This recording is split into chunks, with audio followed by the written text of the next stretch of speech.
Oh, come on. Hi! There it goes. You got it. Shazam! We're up. All right. Shazam! It By took a the minute. power of Grayskull. Yes. Oh my god. Which is the movie that's not real? Shazam? Oh, that's a comic book. One of the. They made it into a movie. Oh, did they? Shazam the movie is real. Shazam the movie ostensibly starring Sinbad. Sinbad as a genie is a fictional one. What's up, That Phantasmal Fox? people- Yes. Hey, Finn. We're here. But there was the one that had Here. somebody else as a genie, and that one does exist. Shaquille O'Neal. in Kazam. Yes. Welcome Oh, to Brindlewood that's Bay, like where we in- talk about pop culture. Yes. And we have minute. we have about the same amount of like understanding of the media we're bringing up as our mavens do, right? Like we're just about as well connected as they are. It's pretty good. Mhm. Had that Oh. basketball guy in it. Yeah. So hey, High Shelf Gaming, we're gonna be No, playing. one of them some- had Sinbad in it. That was the thing, right? That was the thing. But that I one's was not confused. real. That's okay. That's well. We said Shaq That's a the minute ago, one. and that's Shaq, Shaq- is the Shaq real definitely one. played a genie at some point. Everybody roll initiative. Mike is done with this all right. shit. I give up. All right. Sinbad was he a rapper turned actor? He was a friends He was a with stand-up. stand-up. He's a stand-up guy. That's right. That's he right. was he's a friends comedian. with a president's kid in a movie once. Probably. He was like the valet for. He had a the very president's brief son. instance of like, I will take whatever movie. I will Which is do why that. so many people think that he was a genie in a movie. Kazam. That thank was you. the name of it. Thank you. Thank you. Oh my god. Folks, tonight we're gonna be playing some Brindlewood Bay. Everybody here in front of you, we're all gonna be playing as marvelous murder mystery mavens. We're captivated by a series of books written by another author. She's very well informed about how murder is done. And that has imbued upon us the power to fight crime. By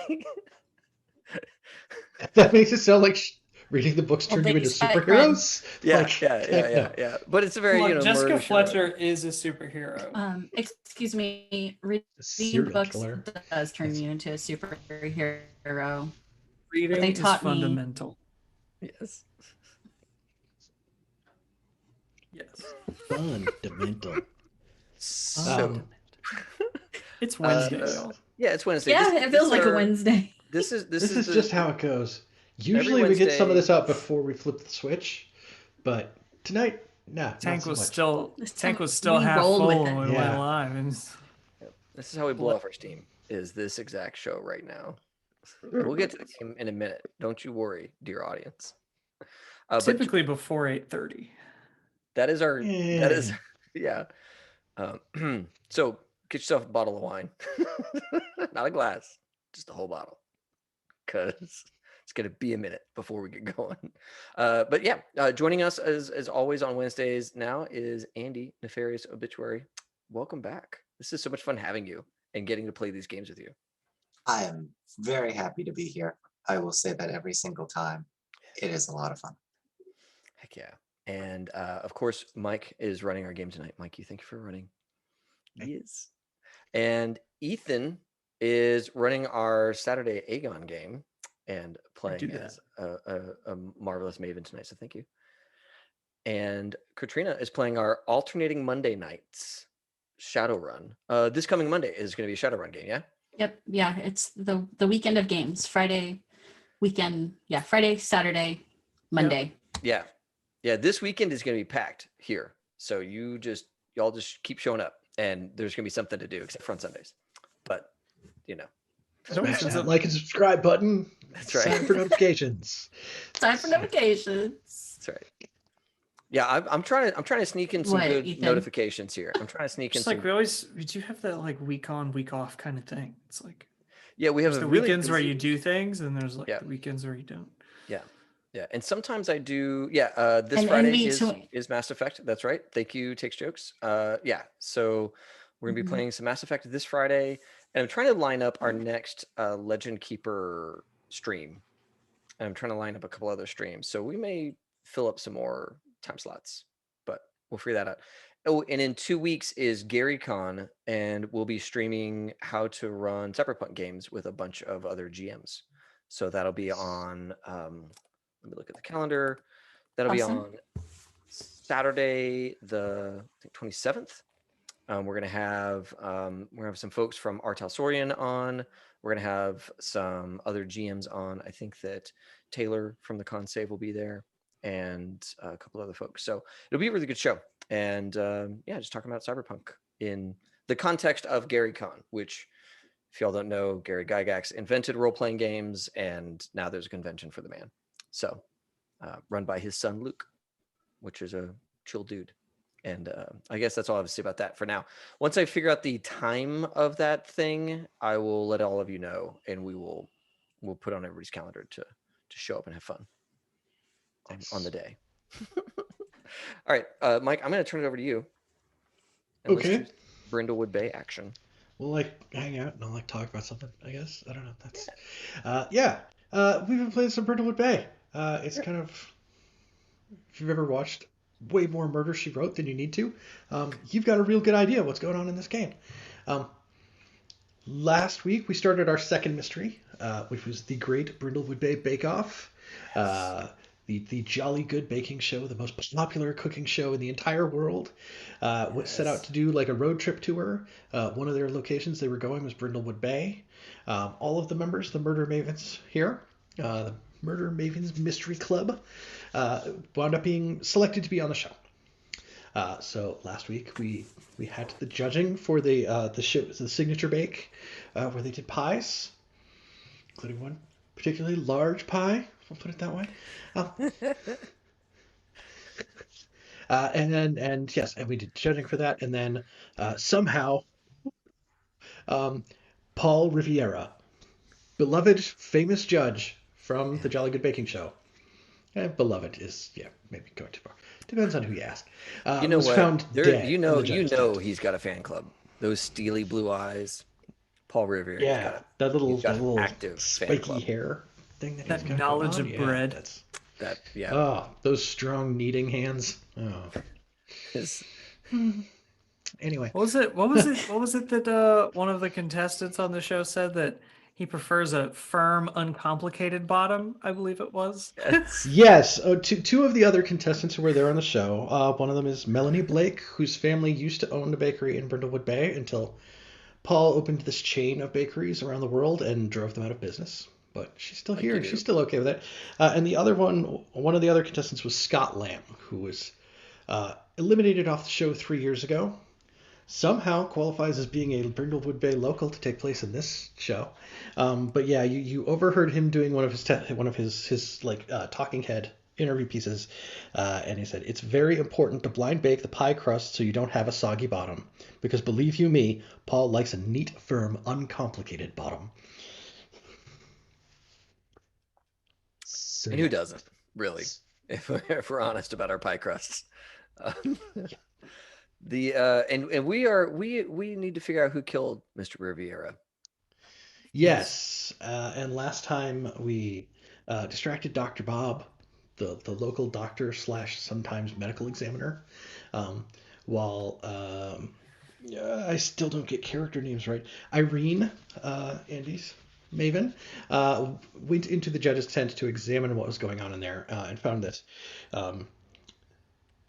Paul's body had signs of having been poisoned. He had like a telltale color in the like his nail beds that happens from like one particular kind of poison. Because CSI was popular back in the day, kids. Oh yeah, some things you remember, like.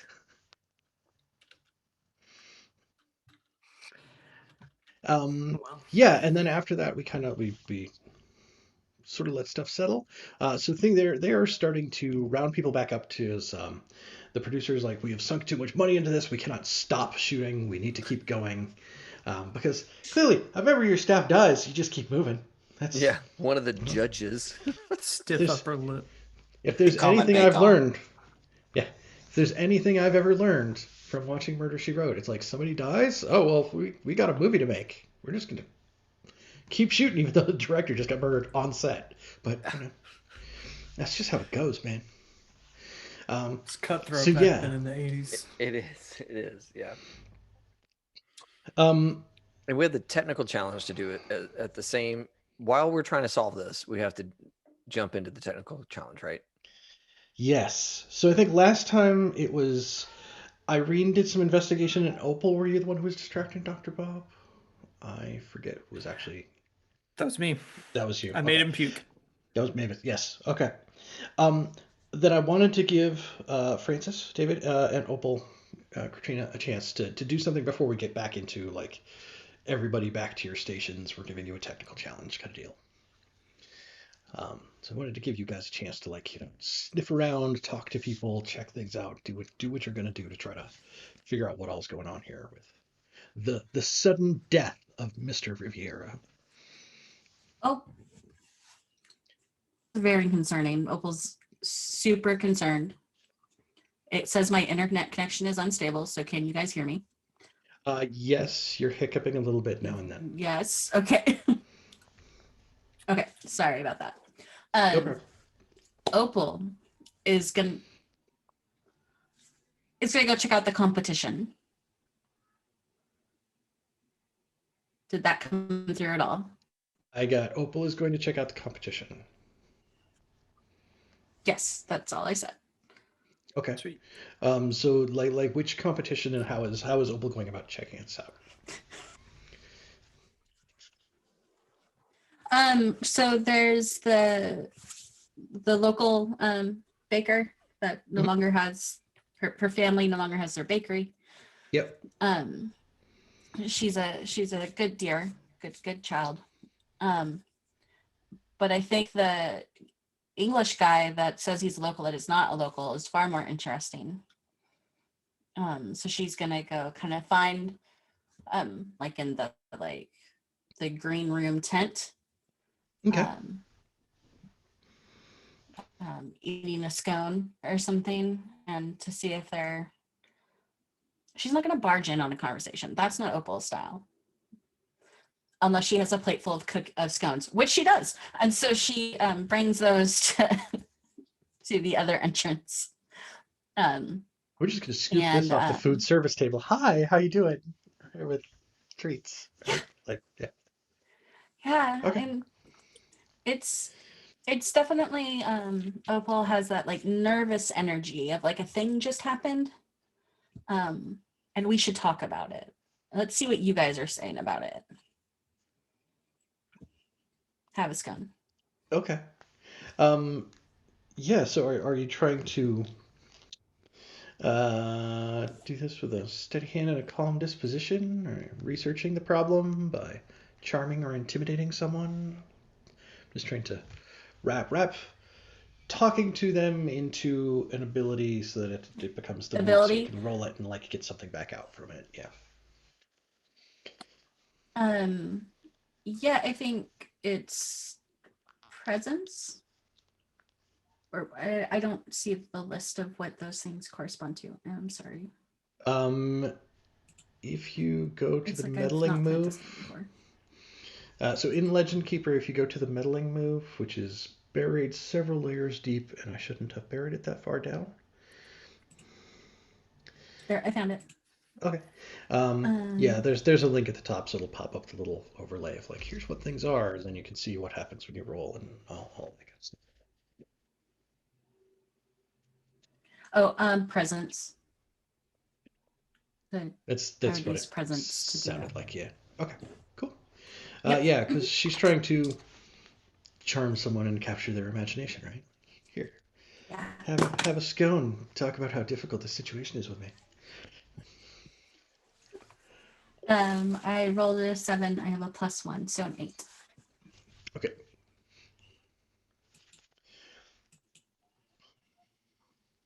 So on an 8, you will get a clue. There will be a complication that you will encounter while searching, and the keeper will tell you what the complication is. God, if only we had the keeper. Oh crap, that's me. Yes. Is that? Let's see.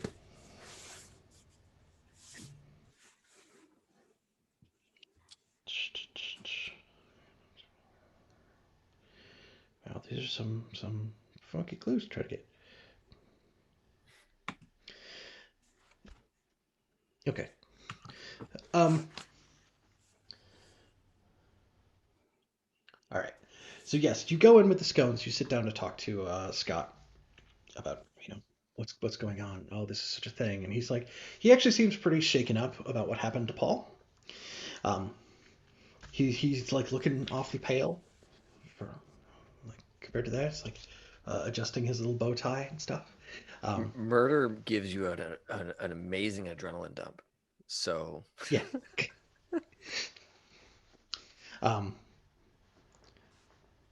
But I think he'll talk about how he time with Paul, because he famously got into an on-screen argument with Paul, and that's when he got released from the season that he was on. And like your niece, who's like also a fan of the show, is like she reads a lot of the message boards and stuff, and like, well, we think that there was something going on behind the scenes between those two, and that's what was really the argument was, because it wasn't just that you don't have that much of an argument over baked muffins. That's it, right? That's what the internet says. You just don't do that. And internet never lies. If Opal knows Yes. any, Ever. No one would go on the internet and post fake things. That is absolutely impossible. never.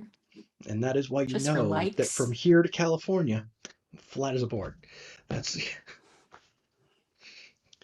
Not a hill in sight. yeah, nothing. Held up by elephants and like turtles. The whole never mind. That's Turtles. yeah. Turtles I think all the way down. the whole way down. I think in the course of the conversation, it will come up that like, when they came to me and told me they wanted me to do this, I thought it sounded kind of weird, but like they were willing to foot the bill for it. And like the producers of the show rented him an apartment in Brindlewood Bay. And that's how he's considered a resident of Brindlewood Bay to appear on the show again. He's like, and I knew Paul would I be was just here. wondering. I hadn't. Yeah. But I hadn't seen you around before, like a month ago. So I was wondering how that happened, but like, well, I mean, certainly not a local. You can tell by those biscuits. don't tell anyone. Yeah, because he appeared on like the English version too. Like he's definitely like he should have an accent that I'm not going to do because I will just screw that thing up. That's half But the yeah, fun. like that's oh, cool, blimey, mate. I shouldn't even be here except they paid for my apartment. I don't. I can That feel was worth it. That was worth it. Either feel take it back. Take it back. The hate mail is coming. his like Finn just the picture left. of Scott Lamb, the picture of Scott Lamb that we get to see, he is well educated, dapper, but that voice, oh man, I don't know if he made it through primary school. He definitely didn't make it through secondary school. Consider yourself well bred.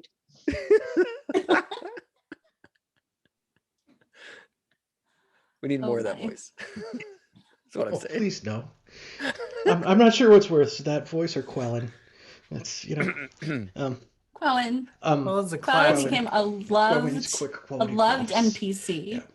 Yes, for being such a creepy witch woman. It's great. Anyway, he We will had let markets.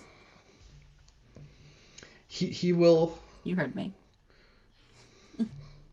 They would be red, but anyway, that's gonna write down for later. Yeah, so he's here in a piece of like what they refer to in the document here as stunt casting.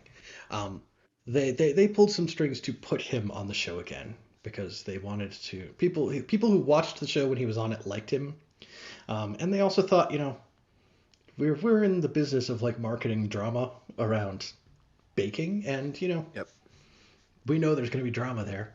Well, So their promo reels had like Scott Lamb like squinting, and they had like all the shots of Scott Lamb like looking like he's upset, any moment where Scott had a negative expression on their face and like the showdown between Paul and Scott, dun dun dun, because I mean it's American. It was a lot of like they manipulated the speed of the footage, so it's like him like it's not him turning around to do something, it's him like right, and then like you hear like the sound of like something banging down on the counter that was from something else totally unrelated that happened. Yeah, Totally. Yeah, he's just chopping wood or chopping veggies or whatever. yeah. Yeah. Like it was somebody else who accidentally dropped something, and they make it seem like he's like tossing things in the kitchen. Yeah. Yes. Yes. But yeah, he's here because they put him on the show. They specifically engineered him being on the show. He does seem broken up over what's happened to Paul. He probably can't specifically account for his time because like everybody was kind of on break and milling about and like, oh, I went back and I had a smoke and like came back out and something. And I think kind of that the rest of the actual move, right, is you get a clue, and because it was that mid-range of outcome, it's a clue with a complication. So the clue is, as you're leaving, there's a trash can, and that trash can has a very hateful message to Paul. There's a sheet cake in the pack. Okay. There's a sheet cake in a trash can that has a hateful message to Paul iced onto the top of it. And the complication is that as you're like kind of like figuring out what's in here and taking it out, like the producer comes up and he thinks that it's yours and you're trying to put it in the trash can.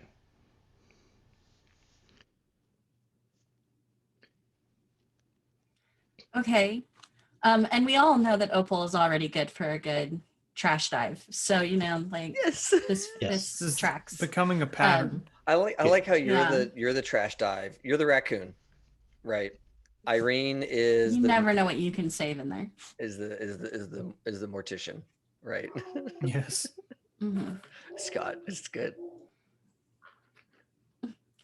So yeah, like put to put two things onto there then, right? Like either one, you're here and there's this complication where there's somebody who sees you with this like incriminating piece of evidence, right? And then the other side of that is that like there is the whole like putting on a crown portion of the game, which is you can pick either a crown of the queen or a crown of the void and say, I'm taking this, in which case your result moves up to the next category up, which makes it a full success without the complication, and we rewind, and then it's just like, in that case, you just found the cake and nobody wandered across you. But it means that like at the end of the session or later on, you're going to have a specific scene dictated by whichever crown it is that you're putting on. Did people do that last session? Fabulous. I feel like it came up I think once I recall before. someone did. I don't remember what it was. Yeah. I think it was. I remember thinking about it a bunch, but I can't remember if I actually did it or not. At least I did a Crown of the Queen. Yeah. I don't Crown of the know. Queen, you can pick any of the ones that are in there, and then once you shake it, it gets crossed out. You can't do it again. Crown of the Void starts at the top and moves downwards in the list that's in there. And I agree I'll with do a Andy Crown in of the Queen. chat. Oh, boo, disappointing. Okay. Shut up. I'll be tainted with that, not me. Opal's too pure of spirit. Yeah, I'll She is the most pure of us, and it would be a shame true. if she were to go down the dark path. Not yet. And yet, like, you know, I'll when you Crown of have the that, Queen. like, the Golden Girls succumb to the Call of Cthulhu cult, like, Rose being the one that, like, goes first, like, oh, that just feels right, right? That's... Oh, dude. Can't wait. Won't stop, can't stop. Yep. So if I do the crown, I do want to do the crown. Okay. And yeah, what do I need? Tell you how I gracefully move away from this dude? No, it literally, like, it's not like it changes in the moment. Like, they describe it as, like, you dictate the scene and the outcome, and then, like, you rewind, and, like, you go off down a different timeline. Like you get to see what would have happened and then like Oh. just change reality around it by putting on one of these crowns. Okay. So yeah, Like I said, So I sorry. yeah, I'm also I trying to see type the clue cake. yes, sorry, that's what I was trying to type in. I'm calling it a hate Imagine cake caper. because somebody like wrote a hateful message on a cake. Like, who does that? Yeah, it Who's is like, described. I'm a bake. I'm a pour Oh. all my seething rage into this cake and scrawl a nasty message across the top. It is described as a sheet cake with a What? very hateful message written in blood red icing on it. So sounds like a pretty complicated we're gonna bottom to me. find the hate cake. We're gonna Yes. be very pearl clutchy about what is written on the hate cake, Yes. and like, oh my, you know many things that Irene can tell anybody's handwriting. Irene can tell anybody's handwriting, even if it's made in icing. And we're just gonna kind of cover it up and find Irene. Okay. Yeah, because I mean, this is a legitimate clue that something happened here. We can't just let this cake get thrown away and destroyed. Yeah. We can No, find no, somewhere it to like becomes, stash it's the it away. Tupperware. You get the Tupperware, right? That covers the whole sheet cake. And we're just gonna write opal, or like it's probably already opals. Yeah. So she takes this very disturbing clue that now is very incriminating towards her, and we'll try to find Irene. Okay.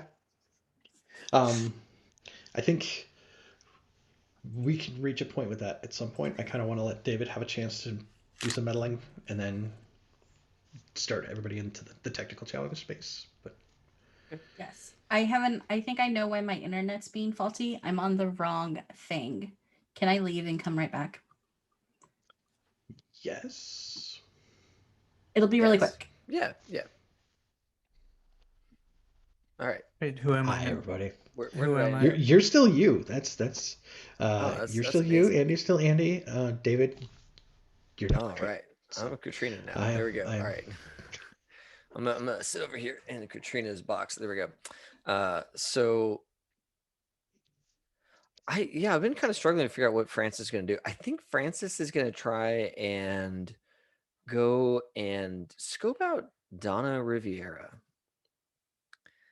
the Paul Riviera's wife, yes. who seemed rather high maintenance and upset for having been in Brindlewood Bay for 2 seconds too long. And so I want to do a little like B&E into the Riviera tent. Scope out. I think getting into Paul's tent is like that one's going to be hard. I Okay. think getting access to Donna to like ask her questions and talk to her for a minute is something that's like possible separate from that. Okay. I'm a break and enter, snoop around kind of maven here. So, oh, you know what? No, you know what I'm gonna do? I'm gonna use my Columbo powers of my maven move here to strike her up in a conversation whereby, and I'll just read off the Frank Columbo power real quick. Something about me causes the elite of society, like Miss Donna here, to not take me too seriously.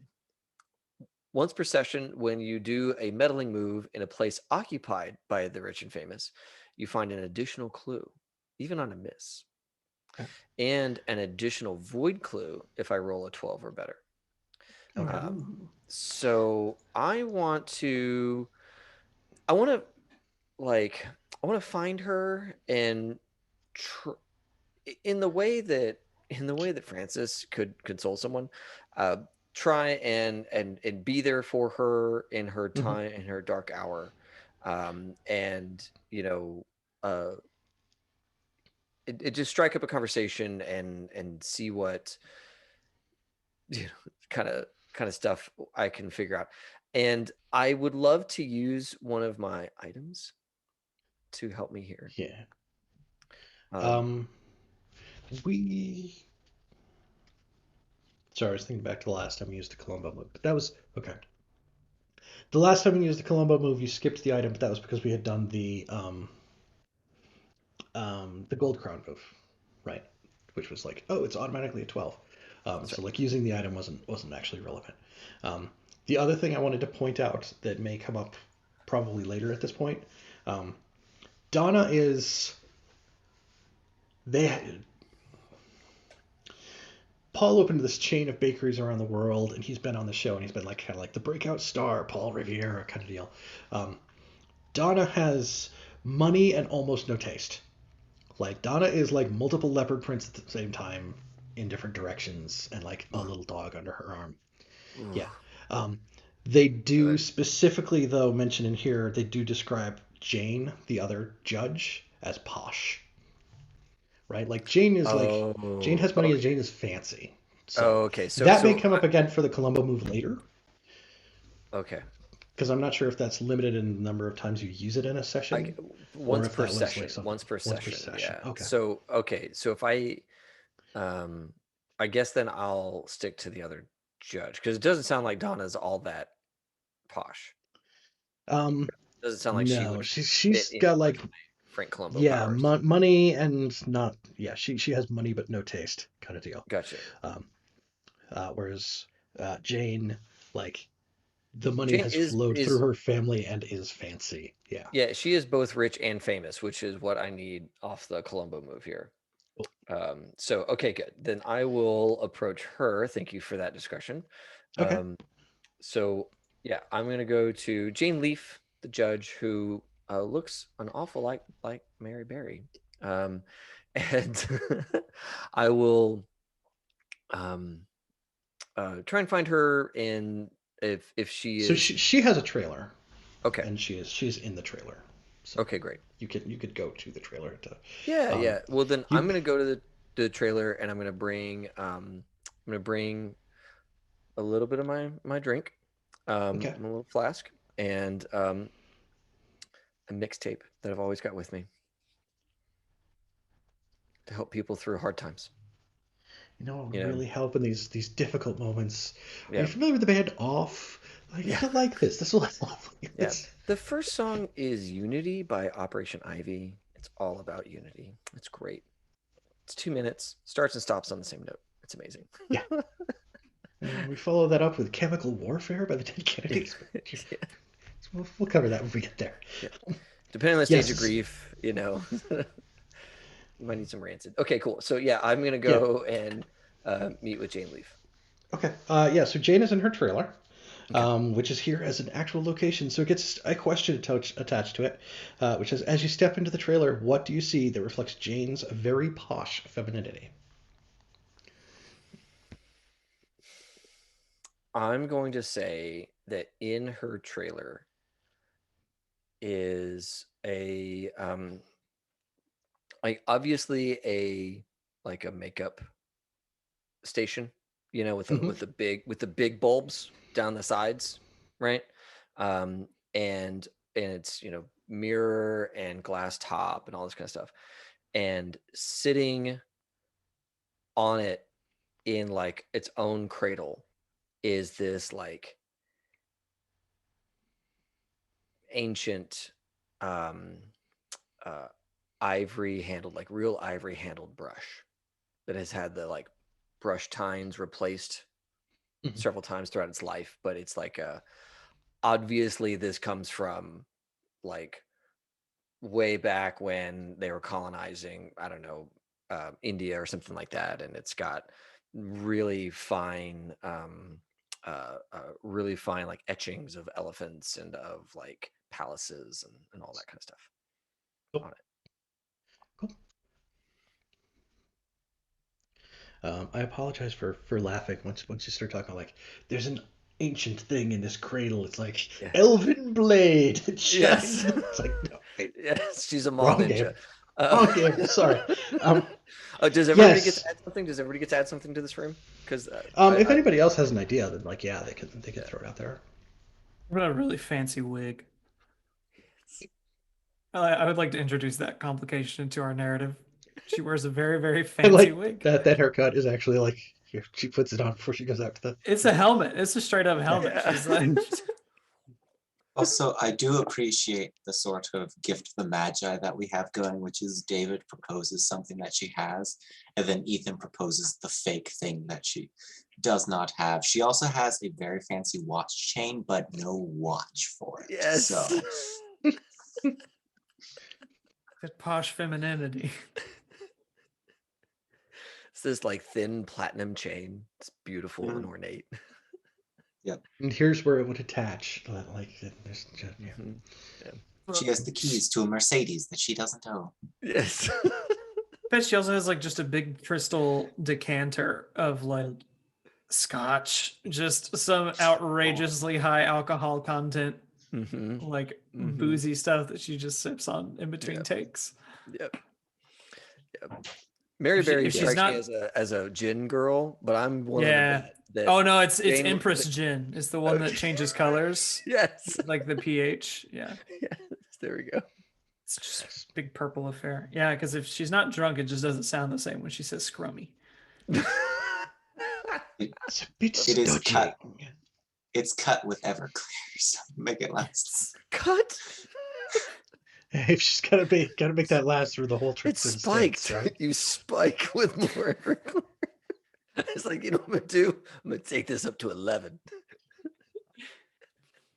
All right, cool. Yeah, I'm gonna show up. I'm gonna see all of this. I'm gonna realize that the flask of booze I brought with me in my purse is just not gonna impress Miss Bear or Miss Leaf. But yeah, so I'm gonna make my way into her trailer. Is she present or am I alone in here? Yeah, she's present. She's probably like the wig is on like the head shaped stand on the thing, and she's got like the silk scarf around her head that has Yep. like the like fake brooch thing like off to the side. Oh or my whatever. god. Why are you giving me Grey Gardens vibes, dude? Like that is little Edie all the way, and you're freaking me out. Yeah. But she will invite you in. She will like offer you a seat. She'll be like, oh, the bottle's over there. Do you want to pour us each a little something? And she's Of like, course. yeah. Yeah, exactly. It's Like a pint glass, and it's like right to the.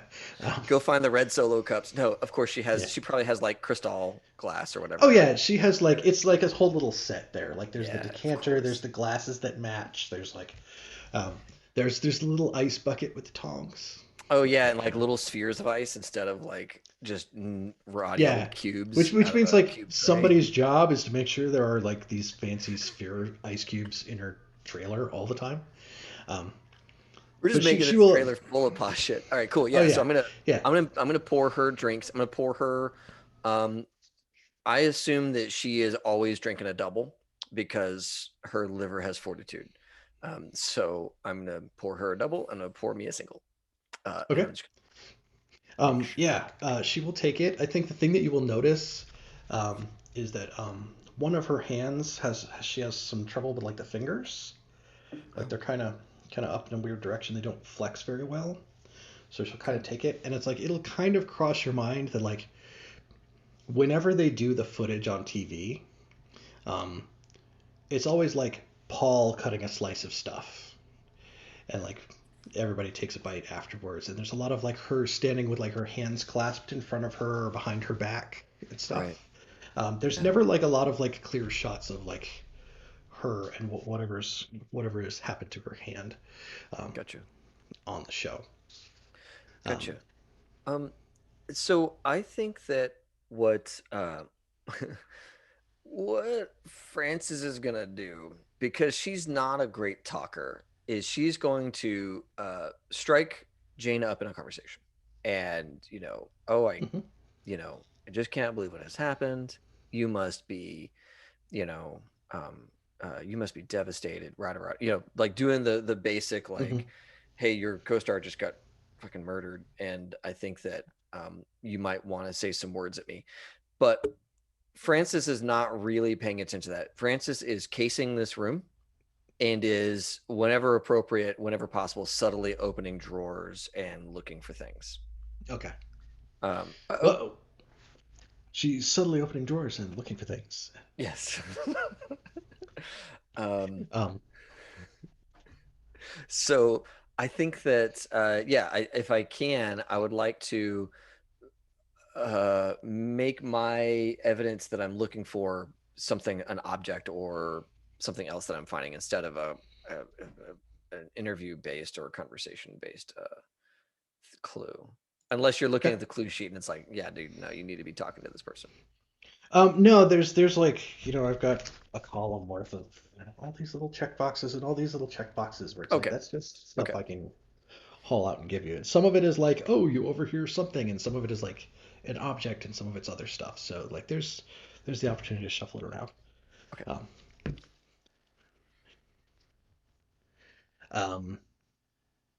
Yeah.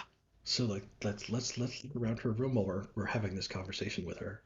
Perfect. Doing our best. Columbo's like, oh, by the way, it does occur to me, kind of whatever he used. Yeah, I'll try my level best to name drop, to like try and impress her. Maybe that's how the Columbo comes out, is I'm dropping names for people who just do not matter. And it's like kind of obvious that I really don't know these people. I probably did attend a party where they were also in present, but like, it's not necessarily that they're people who would know her as much as it's like, they're English. Like, so, like, clearly, like, Yeah, exactly. Oh, I have a friend from Canada. Do you know Tom? Yeah. Yeah. I guess Tom from Canada. The Biltmores, you say?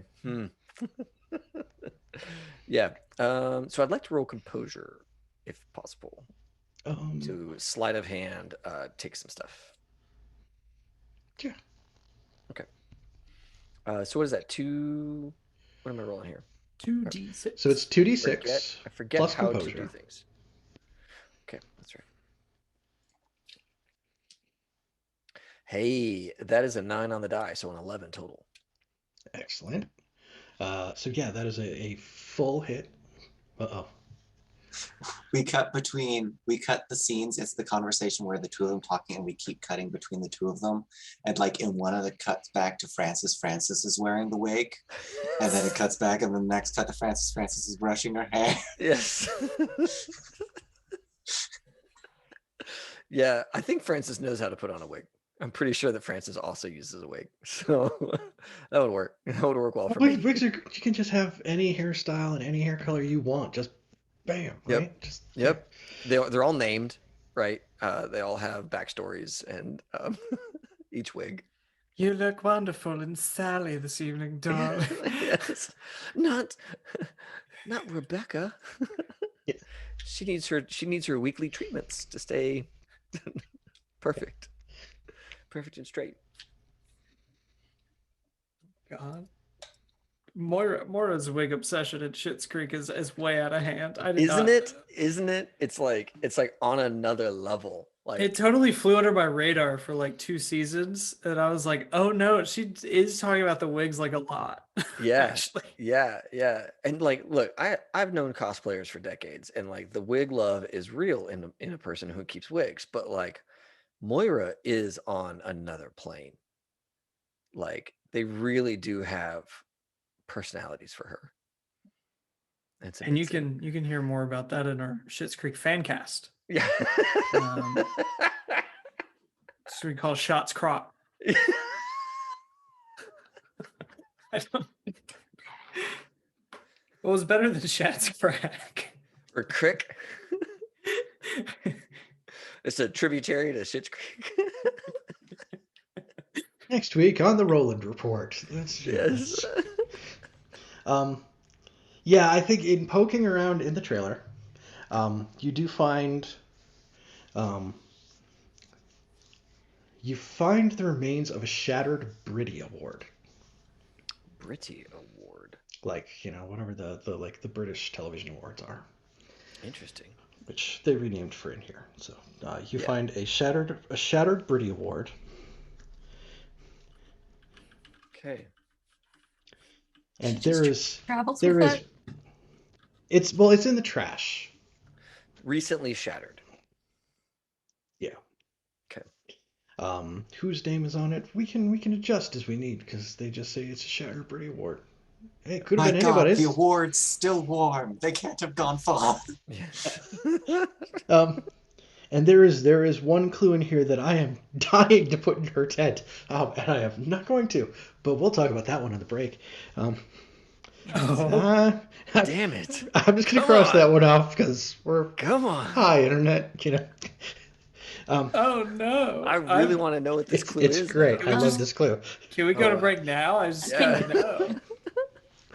Is this one of those Um, like HSG is about to become really problematic clues? Are we gonna get canceled? on Not the internet for this necessarily. clue? We're not gonna get canceled on the internet for the clue, but it's like we're a wholesome family channel. Yeah, that's And fair. That's I'm fair. not sure what Sure, that's what we are. Yes, the fairies in the chat. With- so good. Within that rubber band that like orbits that concept, like it stretches the rubber band to reach this point, right? Like, Okay. Okay. Okay. But it's good. Everybody's gonna love it when we talk about it later. Oh my god. You gotta just subscribe to the Patreon for that kind of. That's you know, right. mid-roll I don't think content. you should go there either. That's Oh, and then I think you get because you get a bonus one from Frank Columboing it up. Yeah. She didn't even notice this next thing that I found. Yeah, no. You like ruffle around and like in like kind of like this little like rack of like letters and stuff behind where the wig is at. Like you put on the wig and then like you can see like there's what's this envelope? And one of them is in a Buckingham Palace invitation to the cast and crew of the Jolly Good Baking Show with one name conspicuously missing.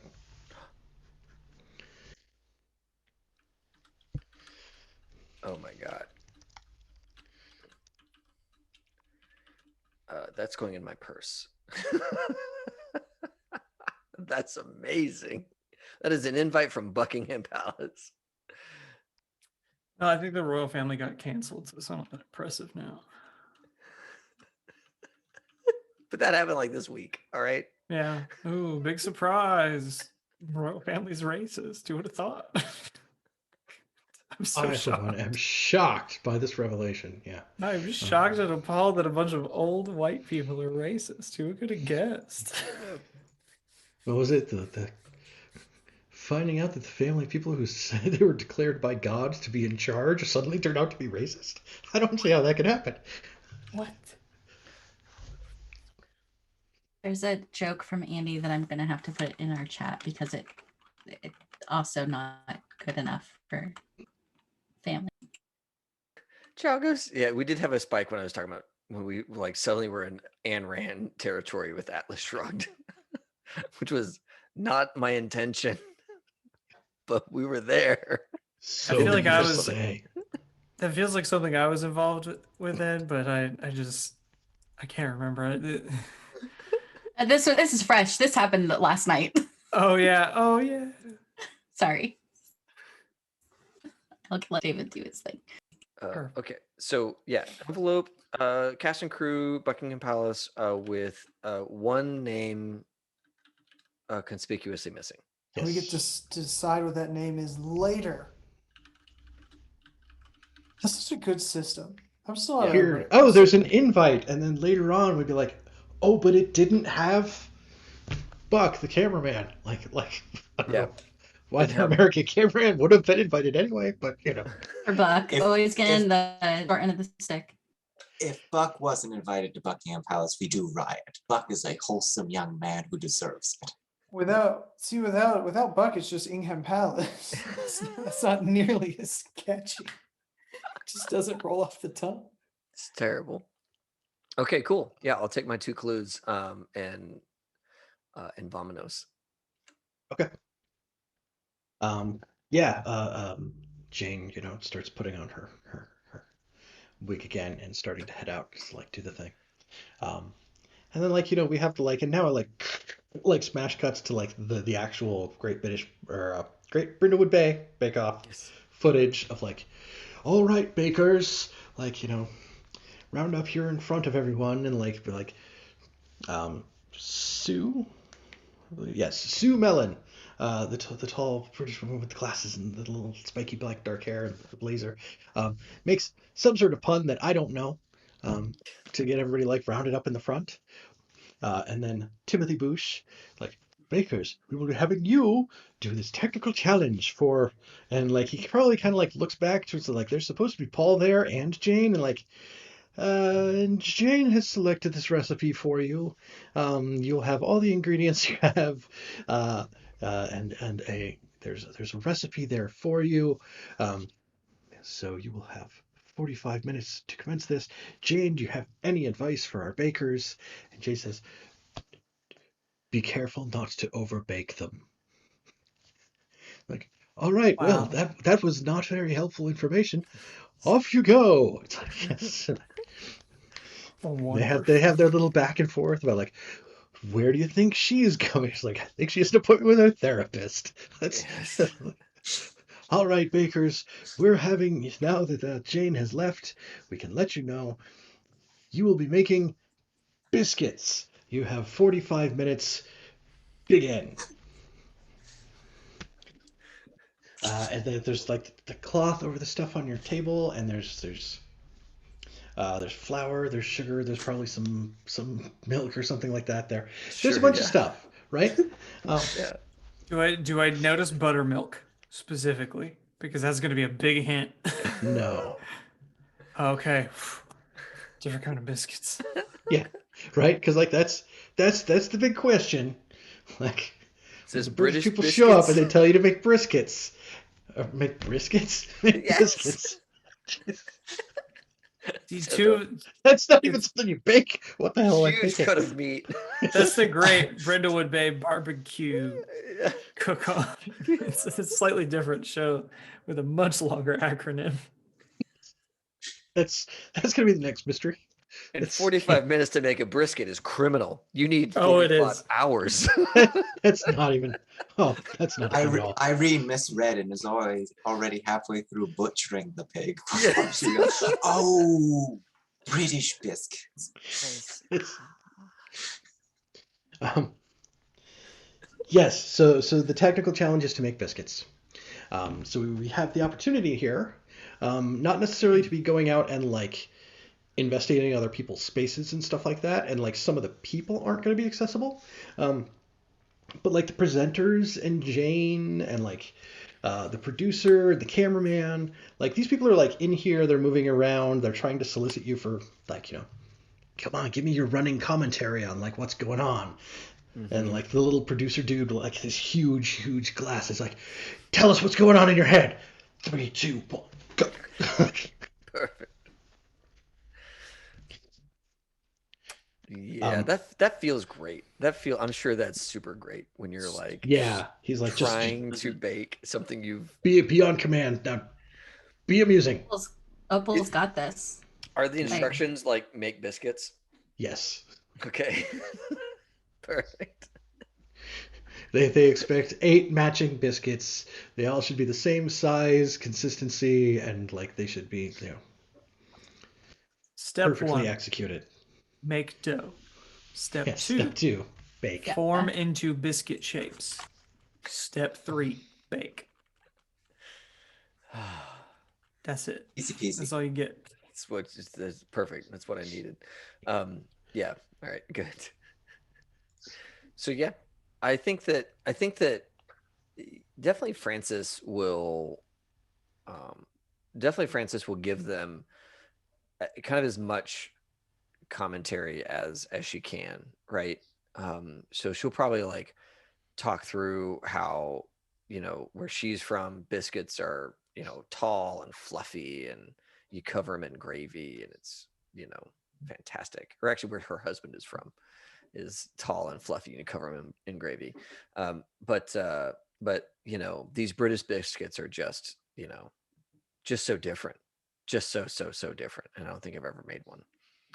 And, she'll go through the steps that are written out on the sheet of paper as well as she can. Stage it so at least one person is like, I've never even heard of biscuits before. Yeah. Like, I sure hope I could get this right. Like, Um,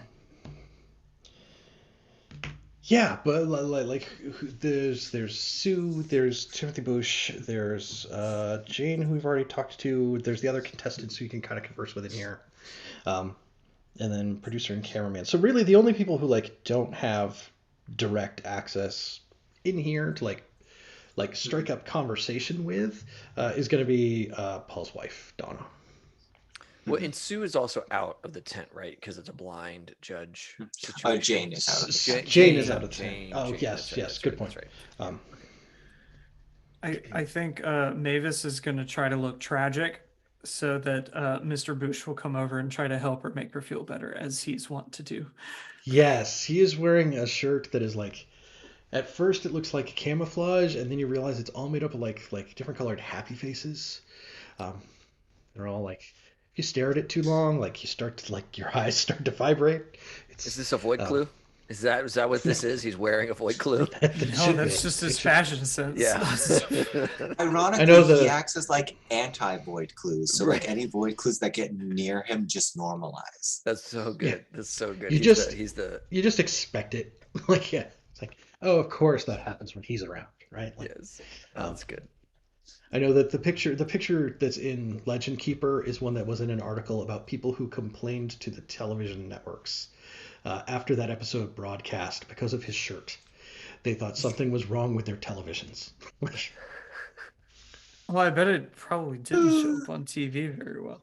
I love Yeah. that. Oh God, yes. Now that I'm seeing it, Yeah. that's I would say I because I have still kept track of what things I'm trying to accomplish in these sessions. I will say something Irene is going to do just as part of like in between, like, oh, these are into bake. I don't need to watch them because I'm using a timer. Why would I need to check on the biscuits if I'm using a timer and the temperature is going to be consistent throughout? When you set something in place, is what she's saying to Buck the cameraman when she goes over to help him. When you set something in place, you really don't need to pay attention. You have to trust your tools. And so she's currently teaching him like proper form because he spends a lot of his time stationed with his camera looking down the lens in sort of a stationary position in order to keep track of things. And so Irene's going to give him tips on how to like rest the camera on his shoulder and how to like kind of hold position for long periods of time, you know, waiting for the perfect shot to come up when you're filming. So she is going to she wants to kind of impart wisdom to him and also kind of strike up a conversation. You know, I would also like to get an idea of how he's doing and how everyone behind the scenes is doing, you know, because they're not the ones who have to be on camera, but they still have to have a brave face for, you know, everything that's going on. Okay. So do we want to handle Mavis and Irene talking to these people then, and then I'll let Katrina and David let you pick after that to Sure. kind of where you want to go. In case that, I don't know if it'll Yeah. affect anybody's choices, like that kind of thing, right? Like, Yeah. No, Yeah, it's okay. that works. That works. cool. Okay, cool. Yes. So, Ethan or Annie, who wants to go first? I can. Eenie, Money? I'll let Ethan go first. Okay. Talk to Mr. Boosh. Yes. Yeah, you're over there and you look so sad and forlorn, and he comes over in this like bright shirt that like super confuses the brain when you stare at it for too long. And he's like, oh, and he like puts his arm around, it's gonna be okay. You can figure this out. I mean, they don't give you very good instructions, but you know what you're doing, right? Like it's like it's just one challenge. It's not gonna, you can get it done. There's plenty of time. It's just all those flaky layers. They're so hard to get in. You've got to. I can get the same thing from a can at the grocery store. He probably seems very confused. Right? It's like flaky layers, can, biscuit. I don't. It's like okay, yeah, no, it's gonna be okay. Like, Wait, you don't you think can. they meant like the shortbread kind? That's a whole different. Okay. She's gonna be like, well, this has been a wash. So how are you? It's kind of a like, oh well, this is a hopeless. So how's it going, No, Mr. no, Boosh? it's gonna be fine. You're gonna be great. So here, talk to Mr. Spoon. like, like, I haven't talked to Mr. Spoon since the '60s, Mr. Boosh.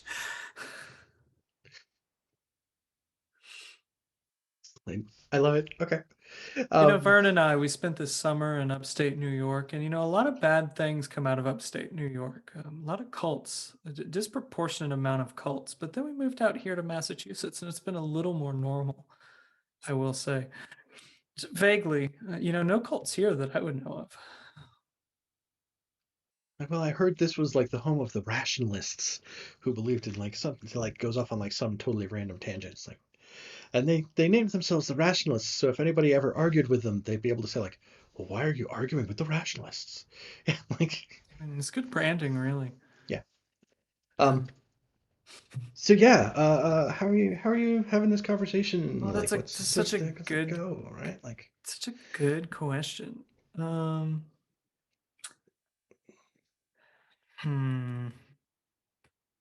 I mean, I think it's probably got to be presence. Like, that's not a particularly good skill for me, but it's definitely a conversational type of thing. okay. So that's just a +0.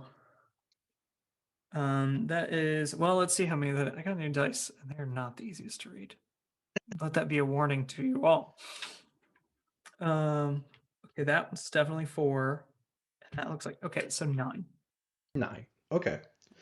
So there will be a complication either with the clue itself or a complication when you encounter while searching. So let's give you a clue first, right?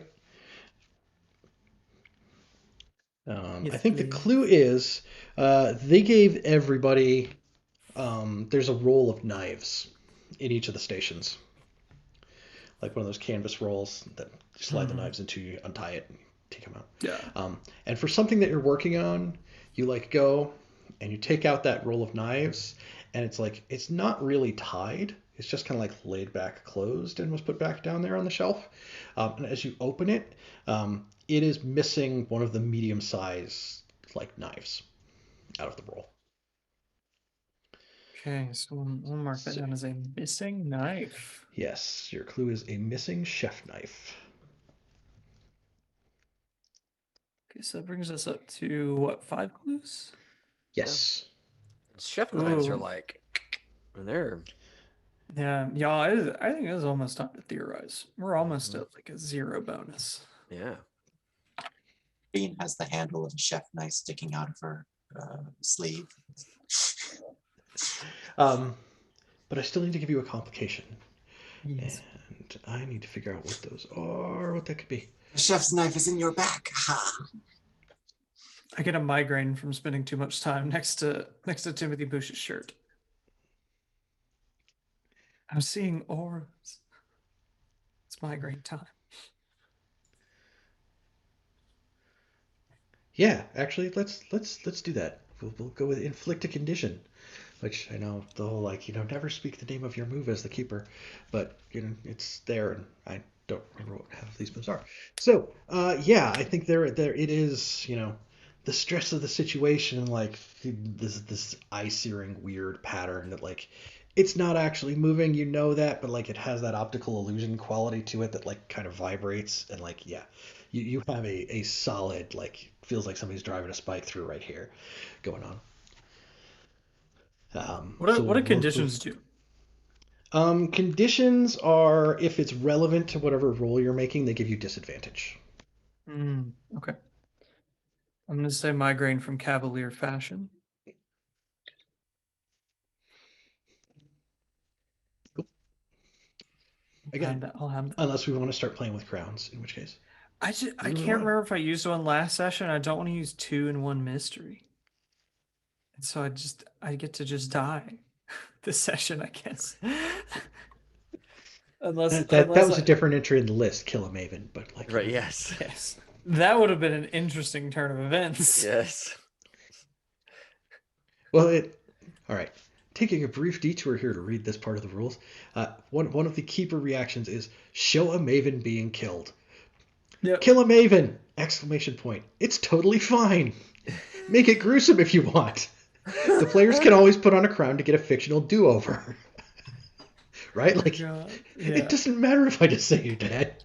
Because you could say, I'm- no. Like, That's awesome. How did old Greg kill me? yes.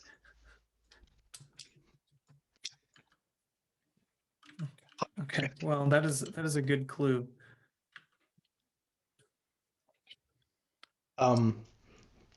Yes, to steal the quote that they have down here for him. It says here, he doesn't know the first thing about baking, and I feel like that was true from the advice that he gave you. It's like, it's fine. You just gotta do a thing. And then his quote is that he goes up to the front and says, "Bakers, you have 30 minutes remaining!" And then he pours a glass of water over his own head. And does an awkward cartwheel out of the room. This whole thing lasted 15 minutes so far. Yes. That's why I have a migraine. I stood by that man for 15 minutes. That's right. Going Well, by you had like 5 minutes to start having trouble, and then like That's right. 5 That's minutes right. to I talk had to wait him, for and then him he to had a come couple over. minutes before he had to like do the thing. Yeah. Yeah. Irene, you already talked to Buck, right? I was. I think in the narrative, I had established that I had already put my biscuits in the oven to cook, which implies that biscuits probably take around 10 to 12 minutes to cook. So I am going to be sitting here for like 20 minutes where I don't have to do anything because I already finished my baking. So yeah, at this point, I'm feeling like, I'm ahead of the game. So I will walk up to Buck because I noticed Buck, slouching, looking uncomfortable, probably trying to do like a few subtle stretches without moving the camera too much, the way you do when you're not being paid enough to do the job that you're doing. So I will walk up to him and I'll like start giving him some pointers because I'm familiar with how cameras work and having to stand for long periods of time and look down the lens and et cetera, et cetera. Nothing And- quite ingratiates a camera operator to a contestant like being told how to operate a camera. It's amazing. Well, precise. Listen, my presence is a flat 0, but the way it is like, here, let me help hold it up for you while you just give yourself a little stretch. So it's like, take care of yourself. And that nasty producer man doesn't pay you enough to, give yourself scoliosis from this. So that's very much the approach that I'm going to take. It's kind of like, Okay. hey, take care of yourself. Here are some tips and tricks to help alleviate it, and also some ways that you can kind of cheat a little bit. Here's some ways, and it looks really good on camera, so he doesn't have an excuse for complaining about it.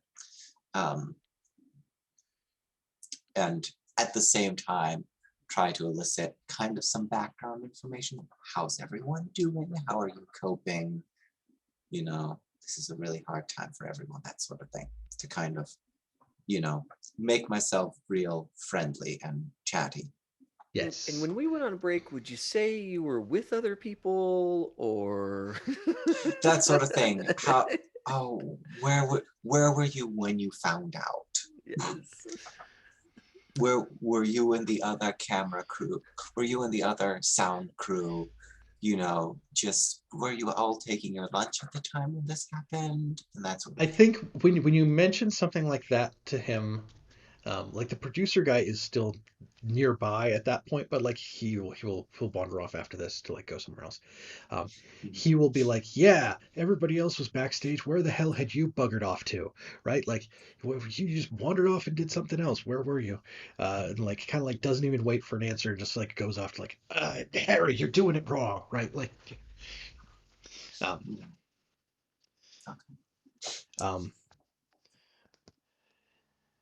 yeah, he will say that. So yeah, for free, unrelated to the actual role, he was Well, Miss Riviera had asked me for help with something in their trailer, and I was helping her with something there. But like you do notice, like in like coming over here and like, if you hold the camera like this instead of like out here, like your arms won't get tired, like things. Mhm. Um, it's not that he doesn't know how to do the job, but like he certainly seems green about it. Oh yeah. Like he's still new to doing all this, whereas like Mhm. the other cameramen are like definitely more experienced. Oh, fantastic. I'll ask him. Is cameraing your sort of passion? Is that what you're into? Like, You like to? oh, well, I mean, I'm still kind of new to it. Like, this is really my first job doing it professionally. And, Oh, and, that's good to know. I've only been with It's he's only been with the production for a couple months since they started to like organize the stuff in the U.S. here. oh, well, that's fantastic. That was after First he- job is always important. Yeah. Is after he finished his Broadway run of that one play with the horse. Yep. Nay, not again.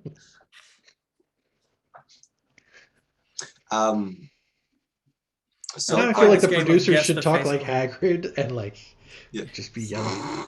No, it is. Like, like the other cameraman. Okay, Cameraman Buck. Yes. So yes, I think this is probably going to be a presence because I'm trying to. It's one of my zero skills, but I'm trying to kind of coax some clues and information out of it. Let me think. I was going to actually use one of my items. Okay.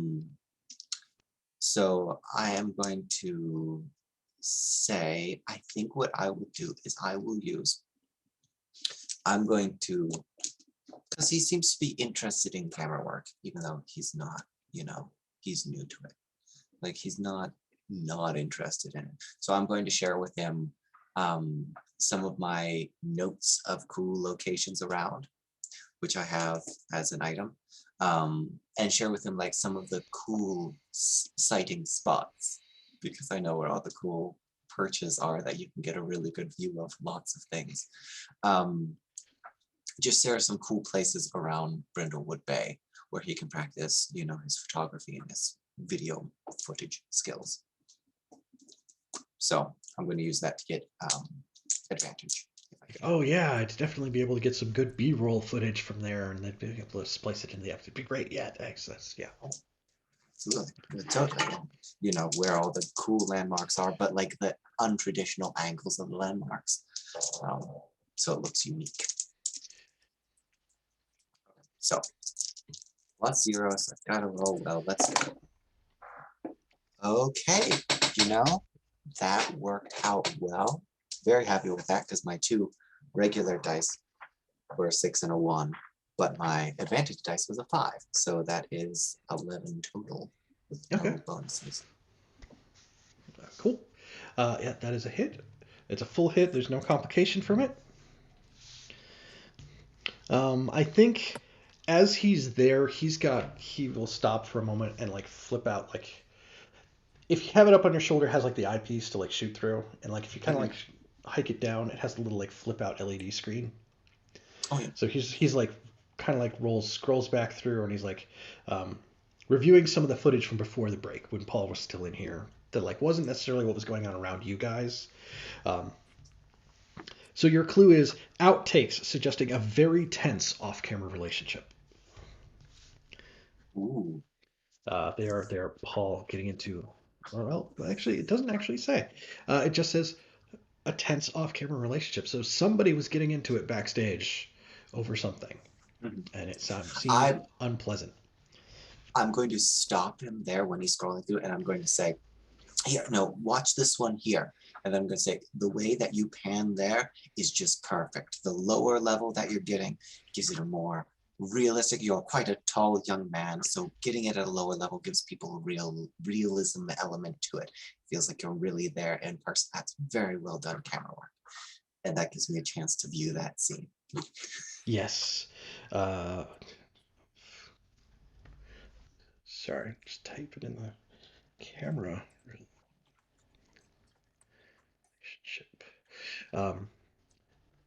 Yeah, so you're able to view that, and then I think before like kind of like the two of you go your separate ways, there is another moment of him scrolling through the footage, and there's footage of you putting your biscuits in the oven, and he kind of stops for a second and like looks at it, and like he kind of like flicks to zoom in, and you can see that like the back of your shirt came up a little bit. And he's like, does that say corpse blood happens? We'll kind of wander off there at that point. Oh, for sure. I'll pat him knowingly on the shoulder and give him the look. Yes. The look. I thought it was David's character that was like hitting on all the young things. I got my points in on that one. It's all good. I'm not hitting. I'm saying, hey, I'm cool. I'm cool with Just corpse if you're curious, I'm cool. Tattoos, what? You cool? You cool? You cool? I'm cool. We're both cool. That was Okay, that was good. that was my marginalia note from the first one. It's like corpse blood happened is Irene's tramp staff. Yes. That had to go back. Yes. So we still have Francis and Opal. And I apologize that every time I try to do this, I'm all like, let me stare directly into my desk off camera completely. No, you're good. Should we take a break? Because we're around break Yeah, time. we're around that point. Okay. We can take our break and then come back and we can scoot around for a couple more clues and then we'll find out what happened during the technical challenge. Yes. We could just ask a whole bunch of questions about it again. It'll be great. Yes. Oh, it'll be so good. Awesome. Yeah, so we'll be back in 10-ish minutes. Yeah. We will be right back, folks. And I guess that'll put us at 40-ish past the hour. Yeah. Yeah. Cool. So I'll admit. Cool. See everybody there. Hey, it worked. No whammies. Hi, everybody. We're back. It worked. Hope you all no way. enjoyed. Yeah. Hope you all enjoyed our rockin' easy listening TV tunes music in the meantime while we were gone. That's right. This may be one of my favorite new albums. All right. So, we've been here. We've been doing our technical challenge. We've been making biscuits. We had some people who stopped. They talked to Timothy Bush, one of the presenters. And we talked to Buck, the cameraman. Oh, I forgot. They gave Buck all the NPCs get quotes. Right, and there was talk about asking Buck what he thought about the situation. Buck is described as good-humored, handsome, and poetic, and his quote is a good paragraph long that, now that I read it, I'm not sure I really want to read it again. Now, the whole situation is just so unbearably tragic. The Jolly Good Baking Show is one of the few lights we have in this dark, dismal world. Tell me another show that can bring people together like this one can. It's something we can all agree on, you know? And now that Paul's gone, it'll never be the same. The light's just a little bit dimmer now. Which is very like, I've decided I'm poetic. Like, not necessarily poetic, but yeah. You should be on stage. You would be amazing in the theater. That's right. Like, well, I mean, when I'm not using the camera, like my real love is horses and stage magic. It's like, And slam poetry. yes. Hey, Buck. Maybe Buck is a very I would find a way to rephrase that first one about the horses. Just personal advice. yes. Oh my god. I think. So yeah, we still have Francis and Opal, who have the opportunity to talk to somebody here. I think there is a moment where we do spot after Buck has stopped like his conversation with Irene, that he does kind of like go over to the edge of the tent where Donna Riviera was over there for a second and talks to her for a moment and then comes back with his camera and goes back to shooting.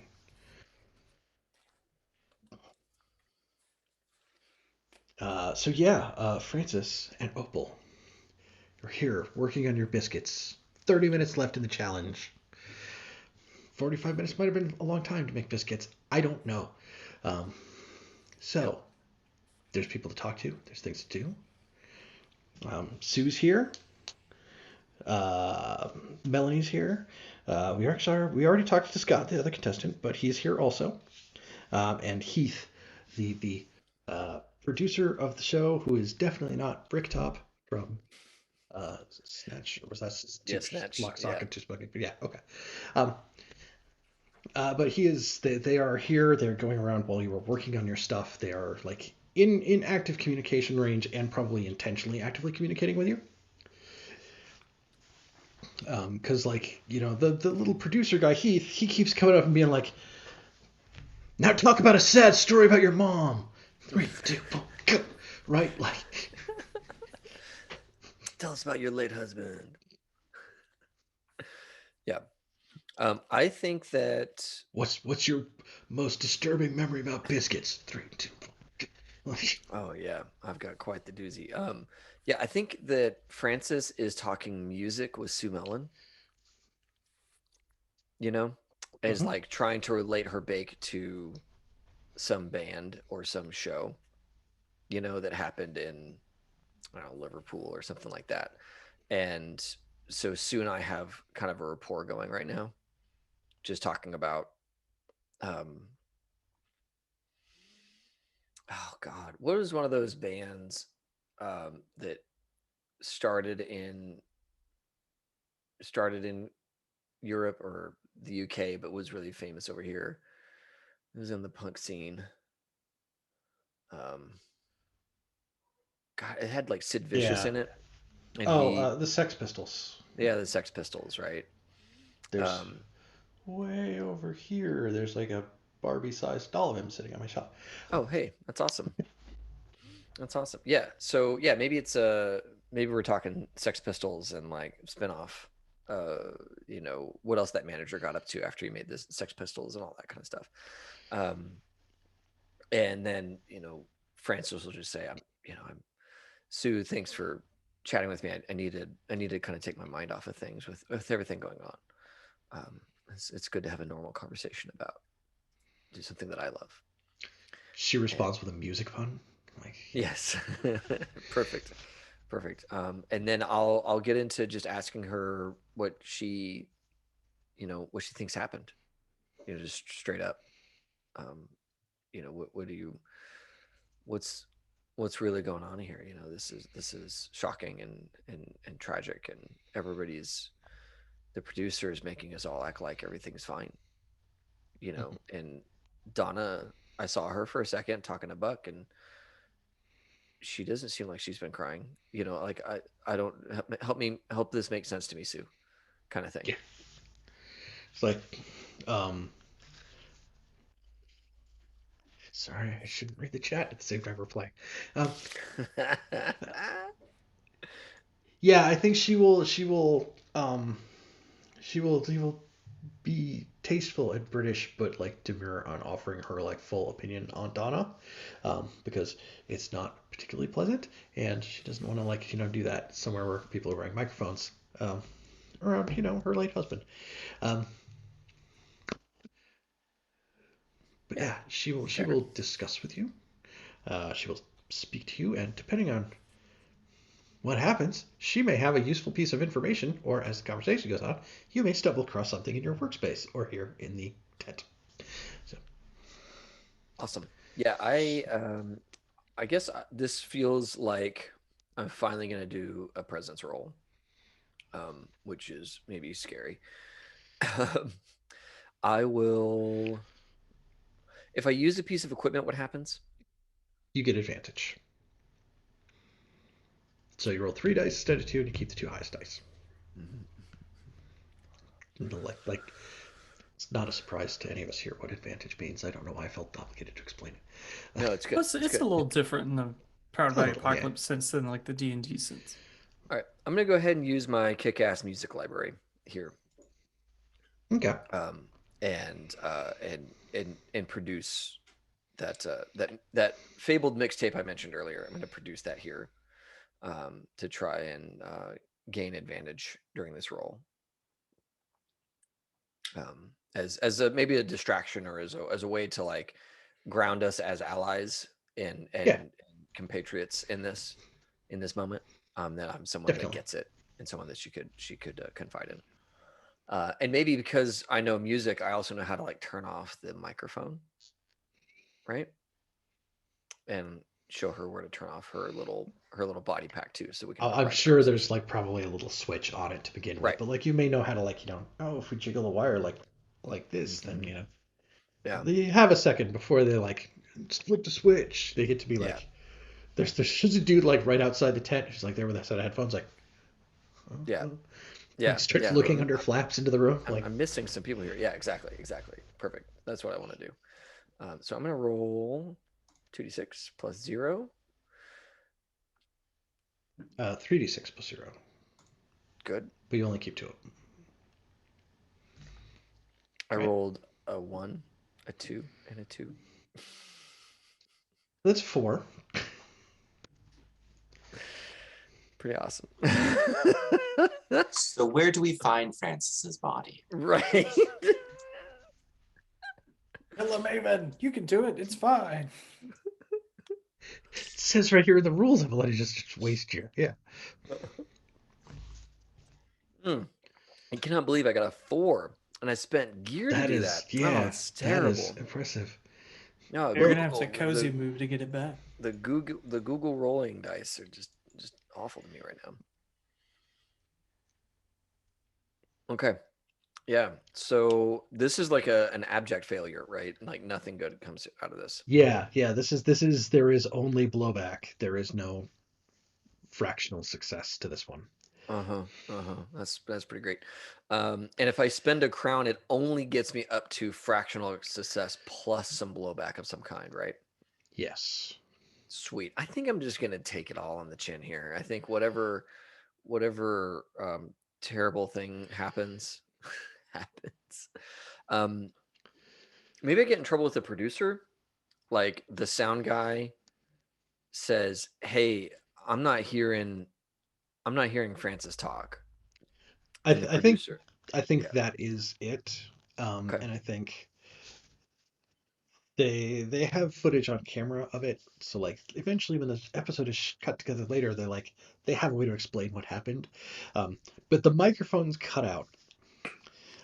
And the producer dude and the sound dude come in to get you and Sue, and like they take both of you just like completely out of the tent. They're going to completely replace all your sound gear. You are like totally separated out from all the other Mavens by yourself. Okay. Okay. This is fine. I'll just cling to Sue's incredibly British pasty skin and her like tallness, and hope that she protects me from She has that imminent super murder. sweet blazer, and this will absolutely help. Right. Blazer and the chucks. Yes. Always. That actress that plays that judge, she did like this tour of like other countries, and she was totally the like incredibly pale British tourist all over the country, all over the world, and it was very distracting. So yeah, that's what I'm gonna do. I'm gonna cling to her for life and hope that I survive this this downfall that I'm in. Yeah. Then yes, no clues for you. And we will use separate the Mavens right here off the sheet. So off somewhere else. Yeah, so Opal, you see they end up like shuffling Francis just completely out. Like biscuits are probably still in the oven if they went in at all. Like just Well, I who didn't even think a knows pie what's was gonna that happen? bad. They usually don't eliminate someone until the end. Oh my god. Oh. Like yeah. Maybe someone has gotten food poisoning. It wouldn't be the first time I got food poisoning from her food. Ouch. All right. Opal has done her biscuits very, very well. Her little shortbread cookies, which is what she refers to them as. Like they're shortbread cookies, and that's what we call them in Crawfordsville. And she is going to set those away and kind of lean back against the kitchen setup that's behind her, which belongs to Melanie. And kind of look back at her, like, how are you doing, dear? Are you all right? How are your biscuits? And oh, it just makes me so happy to see you here. Your parents would be so proud. And I will use a presence roll as well. That sounds good. A 6 and a 5. 11. All right, so that is a full hit. Plus 1 from my presence. To 12. 12. All right. That is like the max level of success is the 12 plus. So let's give you a clue first. What, Andy?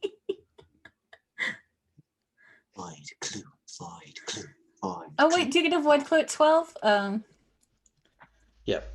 Damn it. I don't want one. It's like Cthulhu Dark. You roll too good Let's and bad things start activate happening. hell mode. Let's go. I want Doom Murder Mavens.